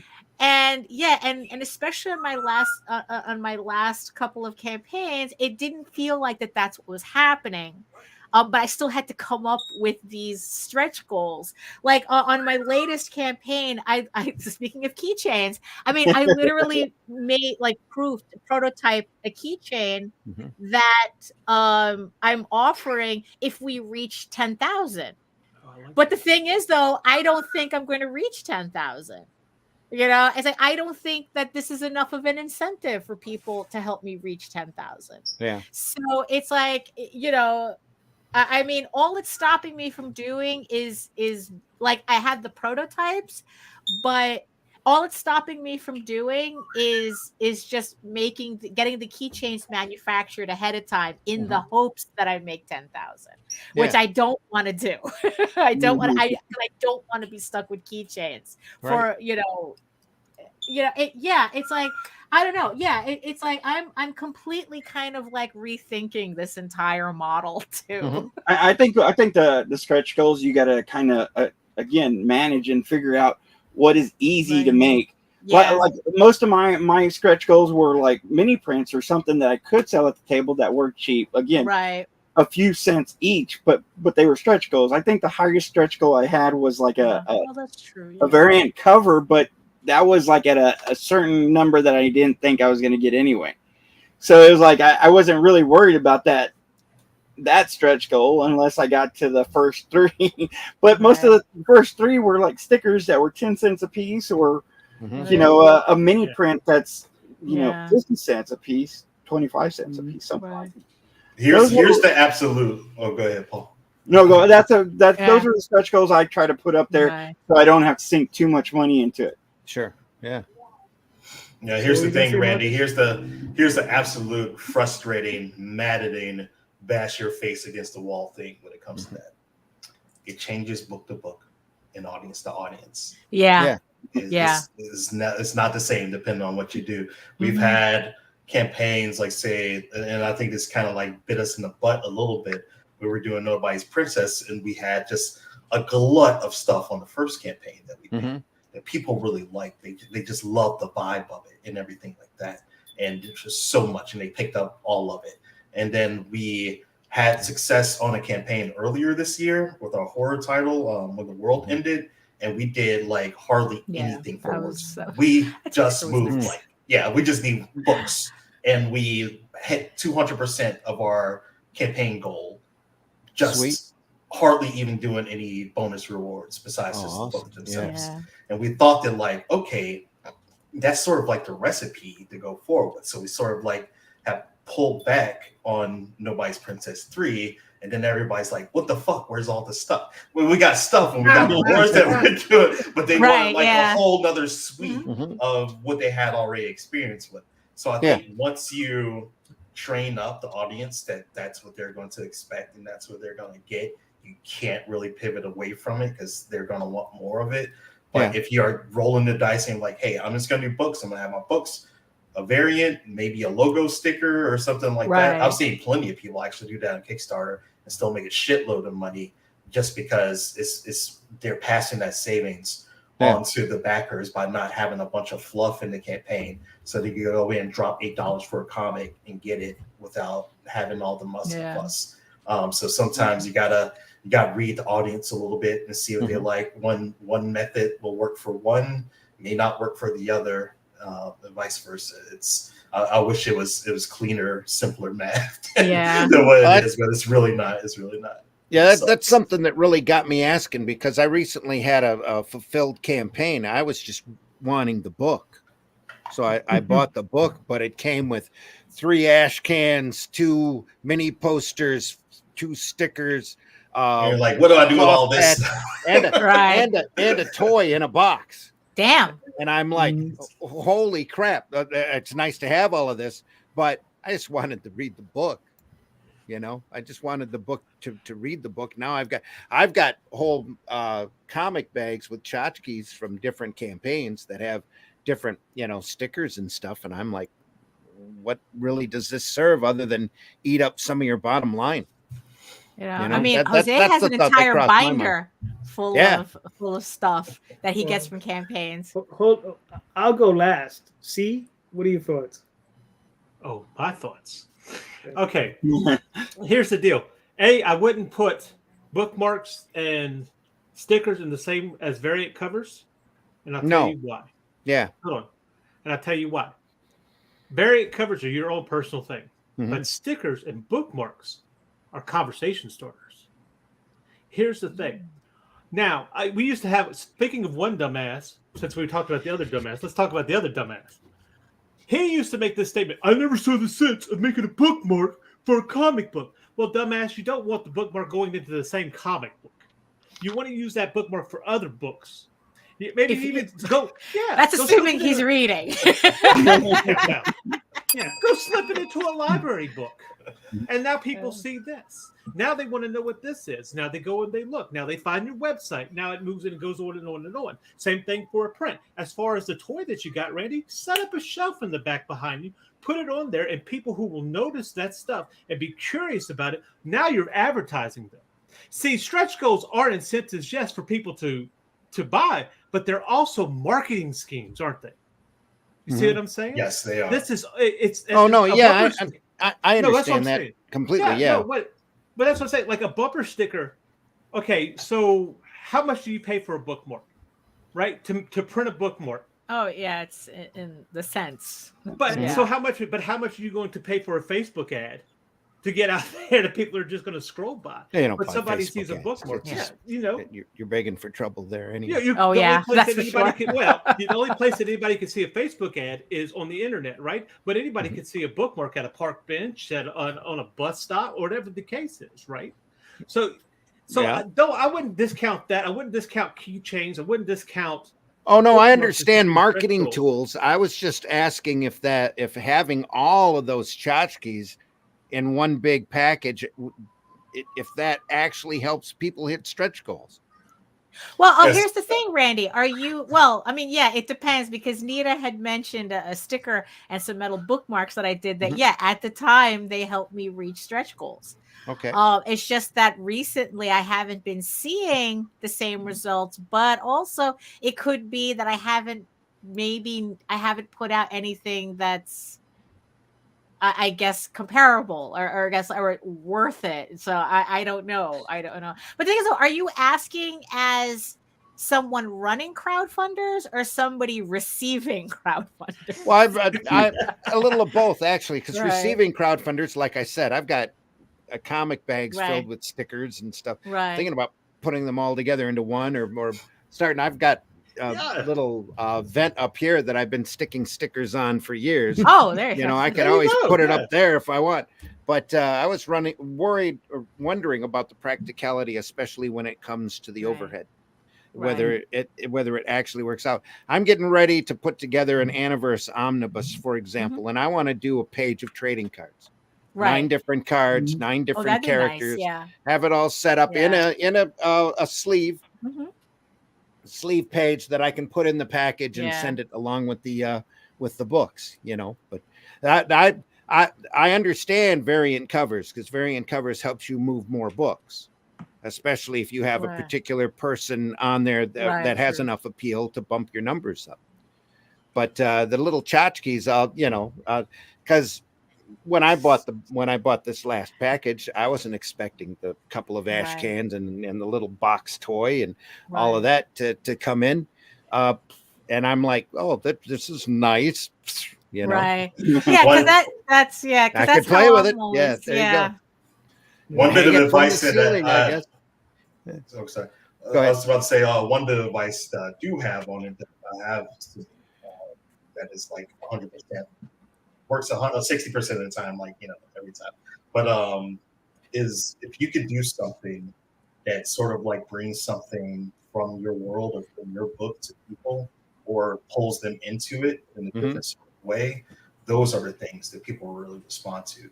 So on title Phelan Wood, since it was a very fantasy D&D inspired thing, we did a D&D module. So it's a whole separate book that has its own Dungeons and Dragons campaigns in it. And we also had a map that goes along with it for a battle map, and character figurines, miniatures that you incorporate into it too, and their stat sheets and everything come along with the book that you get. And people really responded to that and went crazy for it. And now that's a thing that every time that we drop a Phelan Wood, those people are going to be coming back to get the next edition of the D&D campaigns that we're going to do, and the next figures that we're going to release, and everything like that. So it's you're adding depth to what you're doing rather than just having baubles that are going to sit around. Now, those are going to be things that people aren't going to be chucking in the garbage when they get them. Right. Forget about things like that. They become a part of the collection that person already That's has. smart. Yeah, I hear you. That's real smart. Okay. Yeah, that is. Yeah, make it incorporated into something itself besides just being a stretch goal or something. Yeah, that's awesome. Yes, that's awesome. What? All right. I can speak for myself, and as far as I'm concerned, my dirty little secret is that I make all the tchotchkes because I want them. Yeah, there you go. So I share them out with the fans, but I keep a couple for myself, and that's pretty much it. Is if I do trade, because I really like trading cards, like Daphne said, I have a binder, and whenever I get them from other campaigns, I have a binder filled with trading cards from other campaigns. I put the stickers in there, bookmarks. I got freaking the weird one that I still don't get is air fresheners. I got a couple of those. That'd be kind of fun in certain circumstances. Well, yeah, I guess, but I mean, book about a mercenary offered air freshener. Sure. Yeah. The scratch and sniff book with a mercenary skunk. There you go. There you go. I have to admit though, my favorite I guess like freebies that I made was a set of character trading cards where I did like in the end 15 of the characters from my book with the little bios on the back, and I think those were my favorite that I made. Look, I remember my favorite item that I ever got, one of my favorites I should say, is this little wooden sword thing that I got that's on my keychain, and it's the only thing I remember from the book because the damn thing was way better than the book. Okay. Yeah. And that book. Okay. All right. My favorite was the Trucker Girl, Eagle Raven Trucker Girl sticker. If I had one around, I would show it, but I don't. But it was like a little that. Yeah. Okay. That one was my most popular stretch goal. Fair. But personally, I like the trading cards because I liked having all my characters all lined up with the bios. So. Yeah. I know one thing I'm stoked for now is the fact that I invested in getting like our own 3D printing studio going, so we can always self-produce miniatures and statues and busts and everything like that. That's cool. Yeah, it brings in a whole different category of backers and supporters when you can do those things and do them economically, rather than paying someone else to be able to do it. Yeah, does make sense. All right, Mr. C, you've avoided it this long. What's your question? I have not avoided it. I've been disrupted a couple of times. Thank you very much. Okay, so anyway, this week I saw something today. Not today, but this past week of avoiding plot holes, right? So, and I was reading the little scrolling thing, and it said avoiding plot holes, like when you edit, you look at your script like a detective, right? So my question comes in like this: when you are writing or creating, however you are doing it, how much of the audience are you keeping in mind when you do it? And I don't mean like, oh, are they gonna not are they gonna like this necessarily? Because you want a little bit of that, but are they going to understand what I'm saying? And am I treating them intelligent enough? Because I have read stuff that they treat their audience like really stupid. You know, it's kind of like if you explain the joke's explained, but it's dead. You know, that kind of thing. All right. So, how much of the audience are you keeping in mind when you are creating, writing, or illustrating? All right, cool. Marcus, why don't you start off? Oh man, I mean, as an editor, I got to do it all the time because I got to watch out for those plot holes and make sure that the readers get consistency in what they're seeing one page to another. With my own things creatively, I kind of like, I immediately sort of fuck with the audience.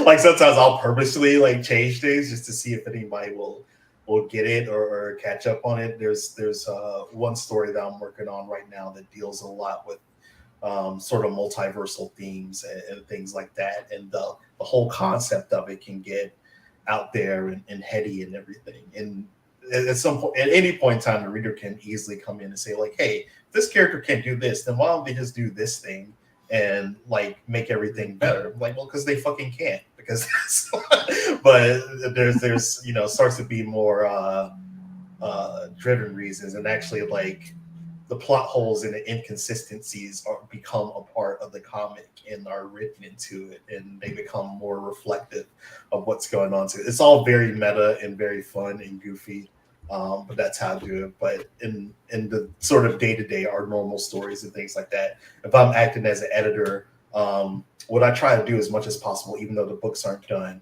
I'm always hard on people about giving me their outlines. I want the full story outline. I want everything. So I want to know where the story is going, where it's ending, and everything like that. And I work the story from the ending back. And if everything lines up, reading it from the ending back or knowing at least what's going on from the ending back, then it becomes very obvious when I get the next script in. I'll say, hey, what's this right here? Like, this is working like against you with where it's going to be going, or it's an inconsistency that's later going to become an issue. That's how I am. So even, when it comes down to it, and we don't have all the stories scripted and ready to go, I'm just obsessive about making sure the outlines are there and updated, and especially changed if anything's planned on doing that.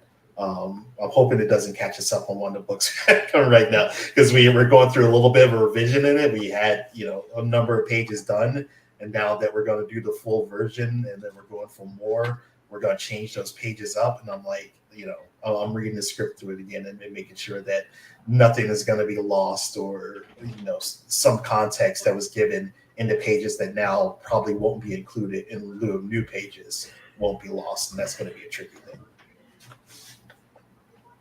Fair. Randy, what are your thoughts? I try to work off of a completed outline, if not on paper, then in my head before I do it. But I write for myself, and I am my own worst critic. And there's been a couple stories that I've done where the I've caught the character wouldn't do that in this situation. And if you're forcing yourself to get from point A to point B without these characters being in step, you're going in the wrong direction, and you need to correct it and figure out how to get it done. So that's, I don't know what else to say other than that. I really write for myself and my own entertainment. And but you got to also but even when you're writing for yourself, though, you got to make sure that your audience understands what you mean, right? That's what I'm saying. Well, yeah, that your characters are doing something that only you understand, and you haven't brought. Yeah, but you should know your characters enough for that to be, plain as day, or hidden. It's hidden from the reader because you've intentionally hidden it from them, But a lot of the stuff I do is character driven anyway. So that the character, you get in that character's in your head, and you know what they're going to do. So when you sit down and do that outline before you do any type of finished work, you've got them going logically through your points anyway, and hopefully there aren't any plot holes. So fair enough. Mr. Paul, what are your thoughts? So keeping the audience in mind, it was one of the things that I really had to study before I did anything. And my first editor really helped me understand that. One of the main things I wanted to do was make sure that everybody understood the level, I guess, of my book, as opposed to it being just somewhere where I could only understand the words. So I kept, this is going to sound bad, I kept the grade level of my book to like a high school level. Oh, so yeah.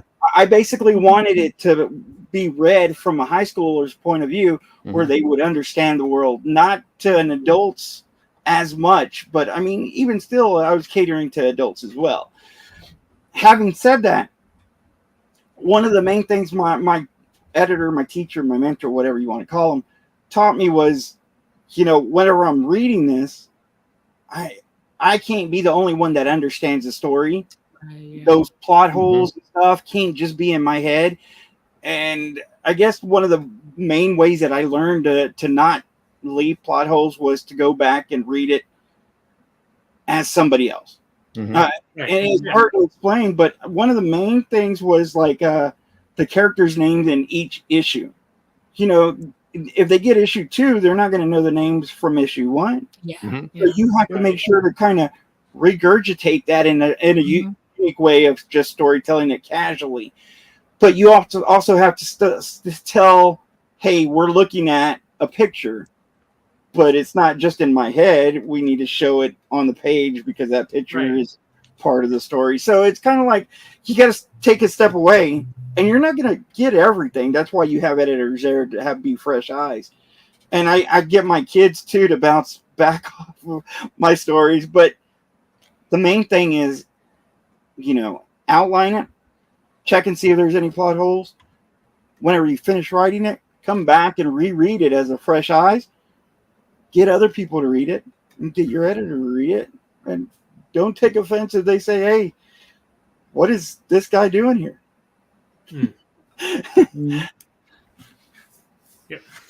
Yeah. Daphne? Yeah. I mean, well, I just like Randy, I work from an outline. And, you know, I make sure that everything that I mean to have in the story, like it's all accounted for. So everything, you know, so all roads lead to those points. So I don't feel like I'm missing anything. I mean, granted, I mean, it's like, you know, now looking back at like previous issues, like there's some minor things that I probably would have changed. Now knowing what I do, now knowing now, just to clarify certain things to the reader at that point. But at the same time, I think where I'm at now, I'm hoping that the readers who stuck it out through the 7 issues so far now has like a better sense of, you know, like a better understanding. And really it's over something minor. In the first issue, I mentioned I guess like the kingdom's capital without saying that it was the capital. I just say the name, you know, like a character is saying that it's like, oh, you know, you're risking the ire of, and they just say the capital, like Varson, the capital, but they just said Varson. And I remember somebody saying, who's Varson? And it's like, okay, maybe if I were to do that again, I would clarify that a bit. But I think that now where the story is at, it's clearer now that that's a city, you know, that they're mentioning a city in the first issue. But the thing is, though, it's like the only time I really think about, I think about the reader is when there's certain like emotional beats that I'm trying to hit, that I'm like going, is the reader going to react to this the way I'm reacting to this? But I'm not, like I said, I don't have control over that. I can only write the scene as best as I can and hope that I do get the reaction that I'm getting. So far, whenever I've shown Nita an issue before I even go to print, like last night I finished issue 8 and I sent it to Nita, and I think I succeeded in I'm going to let you know, yes, you did. She was reeling about that all night. So yes, absolutely. Yeah, so I think I succeeded. I started with issue 7. And then what was funny though, in issue 7, there was a scene that that she never mentioned that I was hoping would have more, but I guess she was distracted by another scene in there, so I missed getting the reaction on the scene that I was hoping for. But in issue 8, she gave me the reaction that I wanted. So that's kind of the only time I think about the audience. But in terms of in terms that I want to make sure that now, especially, that the audience understands like what I'm saying. If I mention a name, to make sure that it's like, is it a person? Is it a city? Just little clarifications like that I make sure. But other than that, I don't really think about the audience that much, unless it's my prose work that I'm constantly worried that the audience is not going to understand anything that I'm writing. But that's different. That's a completely different situation that I'm in. So that you get more prose work under your belt, though, you'll gain that confidence, the same as you do with your comic book work. Yeah, exactly. You know, so it's like, it's kind of like the thing that's like, oh, it's the reason why. Like, if someone was reading my novel without illustrations, would they still understand what I'm writing? Yeah. You know, so yeah. I mean, for myself, I'm much like Randy. I write for myself, but I have a very long game mentality towards it. Is that I'll write something and I'll set it, like I have scripts that I'll hand write out or that I've handwritten out, and they've been sitting there for about a year. I haven't just transcribed them yet, and when I get to them, I'll transcribe them, and then once that portion is done, because that's a type of edit that I'm going to do on that, and then I'm going to set it to the side, and I'll get back to it in 6 months, and I'll do a full edit on it again, and then like Paul was saying, with a fresher set of eyes, because you know, at that point, I've completely forgot what I've done. You know, for the most part, you know, once you start reading, you start to remember, but for the most part, I've already been through it, and it's just like, okay, so you've moved on to other things mentally, and it's just, I think, have to constantly just do that to yourself. You know, you just constantly have to, like, you know, just try to, like, forget it, come back, and then try to be, you know, is the flow there, right? Like, if you read, you know, we all read stuff, and it's like, does it flow? Right? Does it have that nice consistent flow? And that's always one of my concerns, is like, you know, just trying to like get that flow going in a story, you know, and you know, and it's, you know, it's different for everybody. I like a stop and start method, or as Jim Shooter will put it, as I think for every quiet, I think you want at least 2 fight scenes for every issue. You know, so it was like, so there had to be at least 2 fight scenes, and there had to be, you know, some other stuff. But he said, you know, you can do all the other stuff, but make sure there are 2 fight scenes in the damn. Because again, comics is a language. Yes, comics is a language, exactly. Yeah. So, you know, I mean, and of course you could play with that. You know, that there's you know, that could be played with in many different ways. So I'm a big proponent of that method too, JD. Like, I see so many writers will be like, I gotta write 5 pages a day, 10 pages a day. I gotta do this. I'm like, hold up, like, why are you doing that to yourself? Because I know for me, I'm the same way you are, JD. I can't sit there and like bang my head against the wall against a story. I have the concept. I get like a rough story sketch and story map out. Yep. I'll forget about it and leave it alone for months at a time sometimes. And then when I come back to it, it's been like gestating in my mind pretty much. And I'll bang out a full outline and then full scripts from there with hardly any revisions, you know, being necessary, because I've lived with it for so long. Yep. So, C, what are your thoughts on your own question? Oh, just I think like what Paul was saying. It's kind of like, for instance, you know your character's histories, right? But if you put that in there, that actually there's something that they need to know, you've got to keep that in mind, right? Am I looking at it through their eyes? Are they? I know why such and such did what they did, but is it conveyed a certain way in how I'm putting it out there? And that's what I like to try to do, is like, how would I look at this if I'm, like you said, with fresh eyes? I think there is a tactic in writing that I've heard many times before. You write your first draft, right? And then you set it aside for at least at least a week. Mhm. And then you come back to it for the editing process. Mhm. And so and that helps you get those fresh eyes. I think everybody pretty much is on board with that. So it's just about, like I said, it's like a detective is okay. Does this make sense to this? I know why it makes sense, but would the audience understand it? And is it time to reveal that kind of thing? So, or even okay, but or I'll take it from a sequential point of view. Is my page flowing to where the artist is going, or the reader's going to understand where it's going? Right. Yeah. Right. I Yeah. understand how it is. I understand this open panel and how to read that open panel. Mhm. And I've seen comics that I could have figured out, but can anybody come to it and figure out how to read that? Can anybody come to it and understand the symbology that I put in this book? That's what you have to look at. You have to take a step out of yourself to see it. But look at it through their eyes. Look at it through somebody who does not understand storytelling, who does not understand sequential art, who does not even understand drawing, other than like maybe that S that everybody used to do, that graffiti S on their notebooks in school. Where the hell it came from, nobody knows, but everybody does it. Use your normie relatives too. There was a good barometer of where the stories landed. Right, there you go. Exactly. Right. If they can't, you want them to get it too, because guess what? Everybody's a potential future reader. Right. Even though you can, like, if you want your audience to be that niche audience that you want, then go ahead and do that. But keep that in mind. But if you want to expand on other people who are outside of that niche to understand this little niche thing that you're doing, you're going to have to also keep them in mind while you're writing. And you're still able to do it. And I believe that you're still able to do it the way you want to do it. It's just now you're opening it up so other people can understand you better too.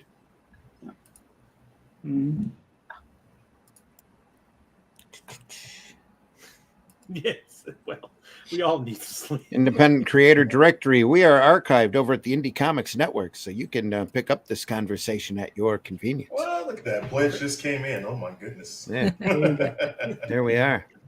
All right. So, real quick, Marcus, what are we looking at? Like I said, I have to put my glasses on, but it appears to be a Kickstarter campaign of some sort. Yes. Glad I can help you out with it. All right. Take that down. Let's move on. But what we have here, sir, is Nobody's Princess. It is the seminal title from Odyssey Comics, the one that started all for us and gave us life. It follows the story of Theodosia Averell, a young noblewoman who's engaged to marry a prince that she's never met before. So she decides to stage her own kidnapping and get her dowry money as ransom. It's really just a high comedy, high adventure, fast-paced story that we are now on issue 3 of. We got 1 to 2 funded back in 2021, so we're back with 3. But we can round out with 4 going to the start of 2024. So right now, the campaign, we are about getting close to the 66% mark. So we're almost 2/3 of the way through, and we got 5, almost 6 days left. So we're in the crunch time period right now. This story is something that's really near and dear to my heart because Aaron and I developed it as the first thing that we're going to put out for Odyssey. It's the first story that I was story editor on. And I'm also the letterer for this one too. Our artist is Katrina Laird. She's a wonderful talent from the UK. We also got variant covers from Helen Robinson. She did the poster for our first campaign, and everyone loved that poster so much. It still moves at cons. I have it as a freebie for anybody who picks up Nobody's Princess, and they go crazy for it. I knew she'd kill it doing the variant cover, and she did.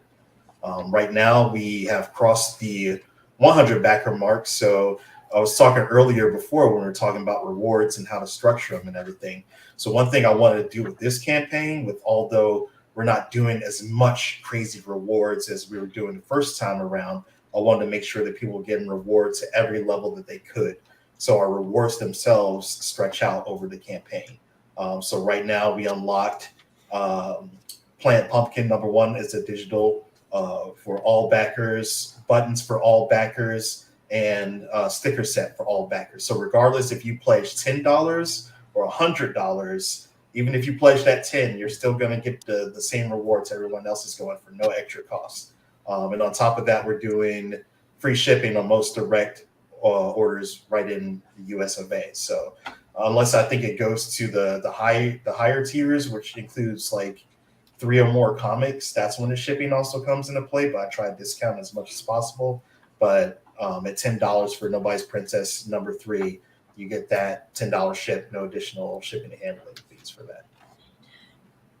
We also did our giveaway, so that actually worked out very fortuitous for a lot of people because there was only like 4 physical backers who weren't able to get the variant holofoil that's going to be included along with that. So I think the giveaway worked great in their thing. And then we were talking about doing sculptures and miniatures earlier. We did the one for our main character on the first campaign. So now we get to come back with a whole set. And because I invested in that 3D printing studio, where one of those on the last campaigns was $20, now I can do all 3 of them for $25 and print them in gold resin and not have to do any additional painting or anything like that. Cool. So that's going to be an awesome pickup for everybody to incorporate those with your tabletop games or just have them as cool collectibles too.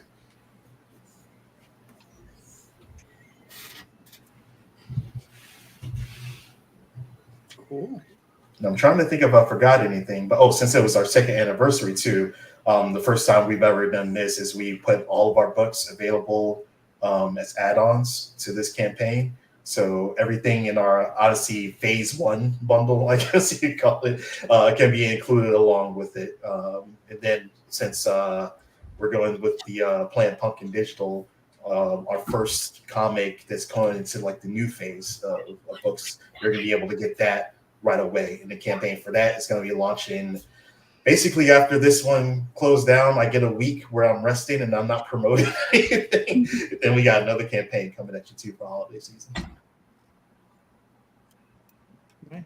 All right, cool. I mean, listen, man, you're well on your way. I mean, you're going to be tight, but you're going to squeak over. Yeah, it's going to be real tight. I go by backer kits forecasting a lot, and typically as long as I've been doing this, backer kit is usually pretty good with their analytics, and they say we're going to squeak by the skin of our teeth with funding, and it's going to be coming that too. And then this is again is talking about the struggles that you get in campaigns. Sometimes I think a campaign like this where we're offering as much as we have been and as much value as we usually did, we would have been long funded by now. But we are seeing a little bit of a change, and with my sort of day job with analytics for e-commerce and everything, everything that I've run for seeing how much the campaign page is getting traffic, and even Kickstarter itself, projects like this and these sort of almost like mid-tier projects, things are down like 50% just within the year, and we see it. And it's also one of those things where it's like, we would love to have this and be able to fund, but I got no problem taking the L if we need to come back and scale it down a little bit and reintroduce it for a lower goal. We could do that too. Outside the last, I think, 8 pages, the book is done. So we're just really waiting for everything to go through and kind of wait with bated breath right now. But by all means, even if people can back, sharing is free, carrying is free. So, go ahead and spam those links and help us out and get us over the finish line a little bit. And then I know typically our Odyssey faithfuls are pretty good too. When I send out that newsletter and put a gun to their head and say, hey, go ahead and back this comic or your firstborn's going to get it. So go ahead after that too. Okay, no else. No else. The links are in the chat and in the show notes as well for the campaign. And that came in big for us. I mean, we're no stranger to this. Like, we went through the same thing with Critical Mass, and we had a 10K goal in that one. Mm-hmm. And I started screaming at everybody, and then more hair follicles fell out and things like that. But then we ended up, getting it done, and people responded to it well. So I know we got a lot of watchers on the campaign right now. So I think once we hit that 72 hours or less thing, we're going to see some of those folks start trickling in and throwing some support that way. All right, cool. Daphne, you want to pull up something else real quick? Yeah. So we we also have the Oswald Chronicles, The Light That Yes. Attracts. Yes, because Jose always has a campaign running. Yes. Do you Well, this have? is just a sign-up page. Well, this is just a sign up page, yes, but you always have something going. Yes. So The Light That Attracts, issues 1 through 4 out of what, like 6 issues, I think it is. The No. final. This is it. This is the finals, 4 issues. Oh, okay. So it's 4 issues. So, any thought as to idea as to when you're going to launch it, or just everybody just sign up and just- spin the wheel? Exactly. Sign up. I'm hopefully gonna get my books from the printer this week, fulfilled during the Hopefully. week, and then hopefully a week after that I'll launch. Right. Exactly. You know, Okay. because can never launch enough. All right, Right. Daphne, go on to yours. Okay, so yes, so my campaign is Eagle Raven, the Unicorn's King daughter, formerly known as Medieval Unicorn Viking Slut, a great name that I cannot put on social media at all whatsoever. Who knew that using the word slut would be so much of a problem on social media? So Especially with so many of them on there. I mean, come on. right, exactly. wow. So yes, so this is a parody book. This is a parody book that strays a Thank little you, bit Charlie. from my Appreciate main storyline, Heir of the First Unicorn. These are 3 standalone books. One of them is actual canon to the Heir of the First Unicorn storyline. The other 2 is just alternative universe one-shots where I'm just messing around thanks to a joke that I made last year on Facebook. It's like, no algorithm, I'm not changing Eagle Raven's title to Medieval Unicorn Viking Slut. Everybody on Facebook kind of went wild with the title, and after a couple of jokes, it became real, and I made an actual comic based on the concept. It's a spoof on the Conan story, The Frost Giant's Daughter, which appeared in Savage Sword of Conan. And part of the joke is that every panel in this short story is a riff on an actual panel in Conan. So because it's literally my homage / ripoff of the story. So the story, this particular book has fan favorite disaster son Loki in it. So this is technically this character's official debut into my canon. And coming with the book, Nita, you hush, hush in the chat. Medieval Unicorn Viking Slut is an actual supplement. It's an adults only supplement. It's technically the same story with a very different ending. So if you want to get, so both of these books kind of work together, even though they're both one shots. So this is very, very adults only. Like I said, this whole campaign was an experiment of, what would happen if I really catered to the idea of stupid title and outright porn.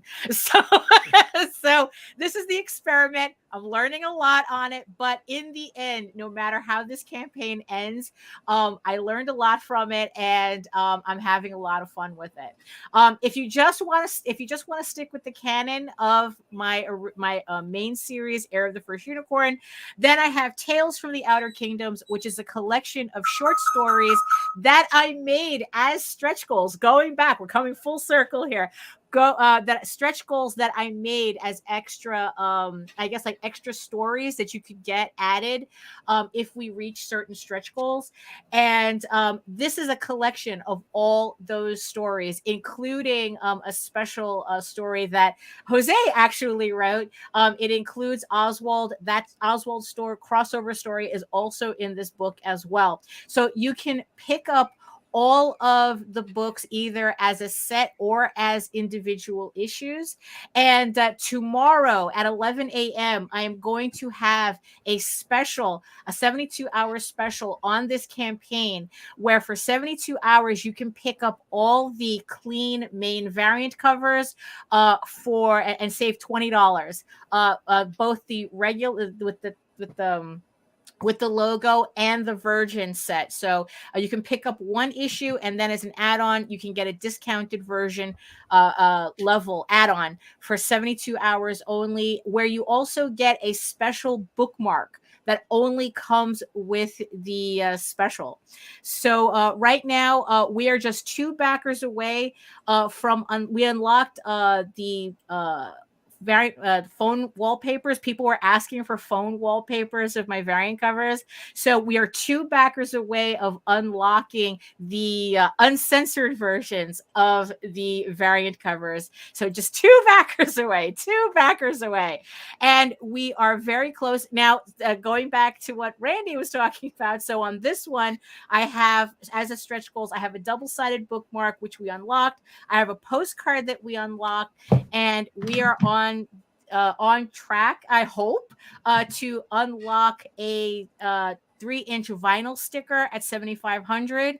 There's 2 more items after this. If we make it to 9,500 in 11 days, a larger sticker gets unlocked, and then I actually everyone got a sneak peek at the keychain that I mentioned before. If for some bizarre reason this campaign reaches 10,000, everyone will get the keychain.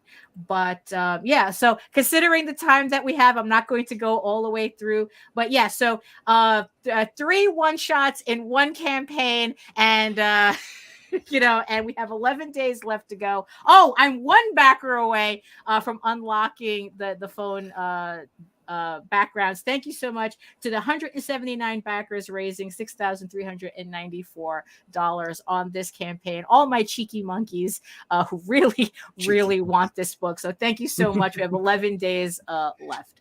So there we go. That's it for me. All right. Well, Marcus had some family issues to go deal with, so he had to leave. Thank you, Marcus, for being here. And just remember, his book is in the show notes, so go check it out. Go buy that book. Awesome book. And go buy, go back my thing and go buy Daphne's thing, because they're all awesome. Now, please, Mr. C. Michael, please let us know where they can find you and your work, sir.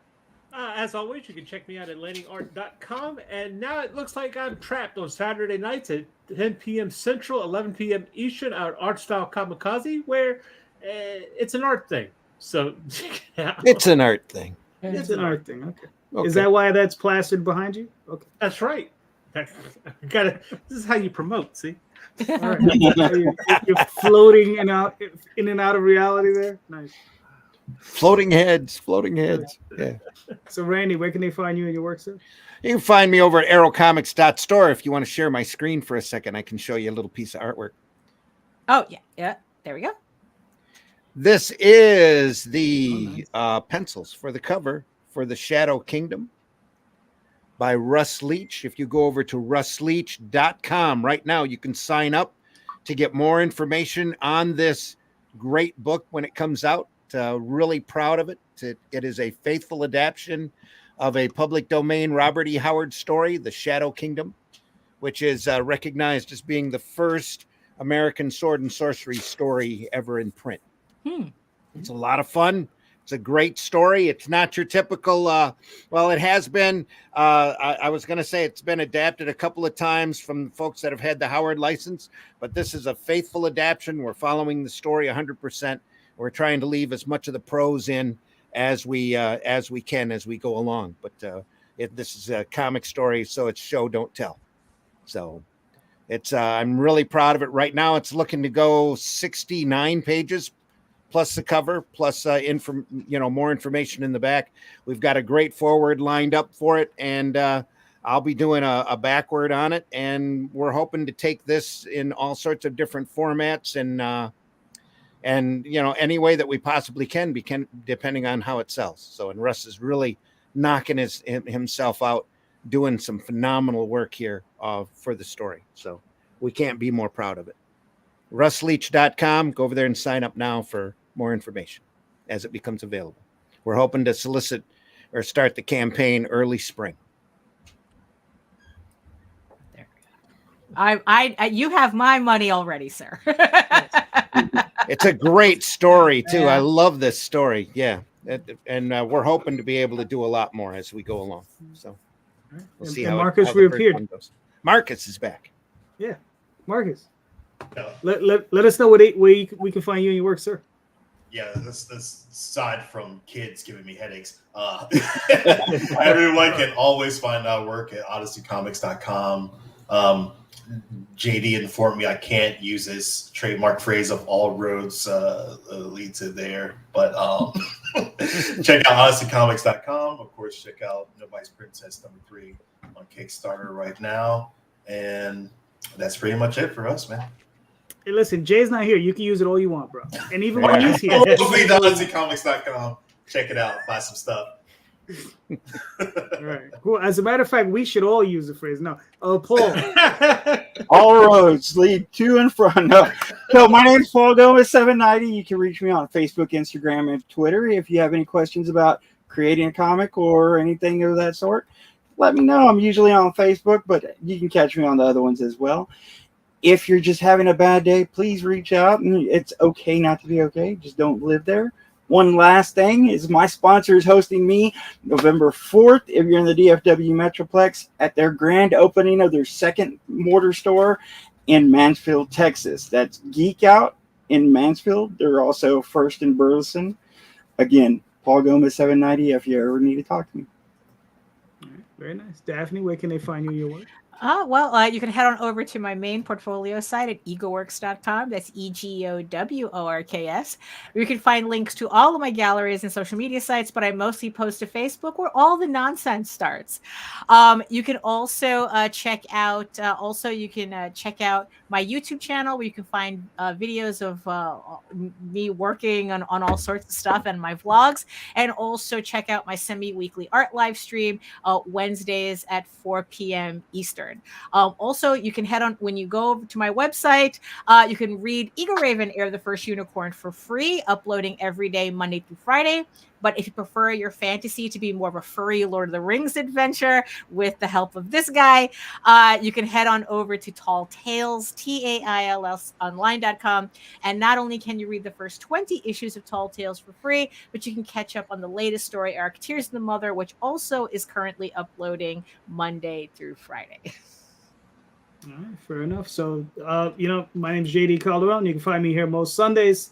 Facebook, Twitter, Instagram, DeviantArt, all those places. TheOswaldChronicles.com, TallTalesOnline.com. You can find me on all those different places. And, gentlemen, lady, this was great. This was fantastic. Thank you so much for being here. I knew I called on the right panel. I mean, the bum. I mean, Jay will be back next week. Jay's... we can. So next week we will be back with our usual fare of emotional damage. Yes.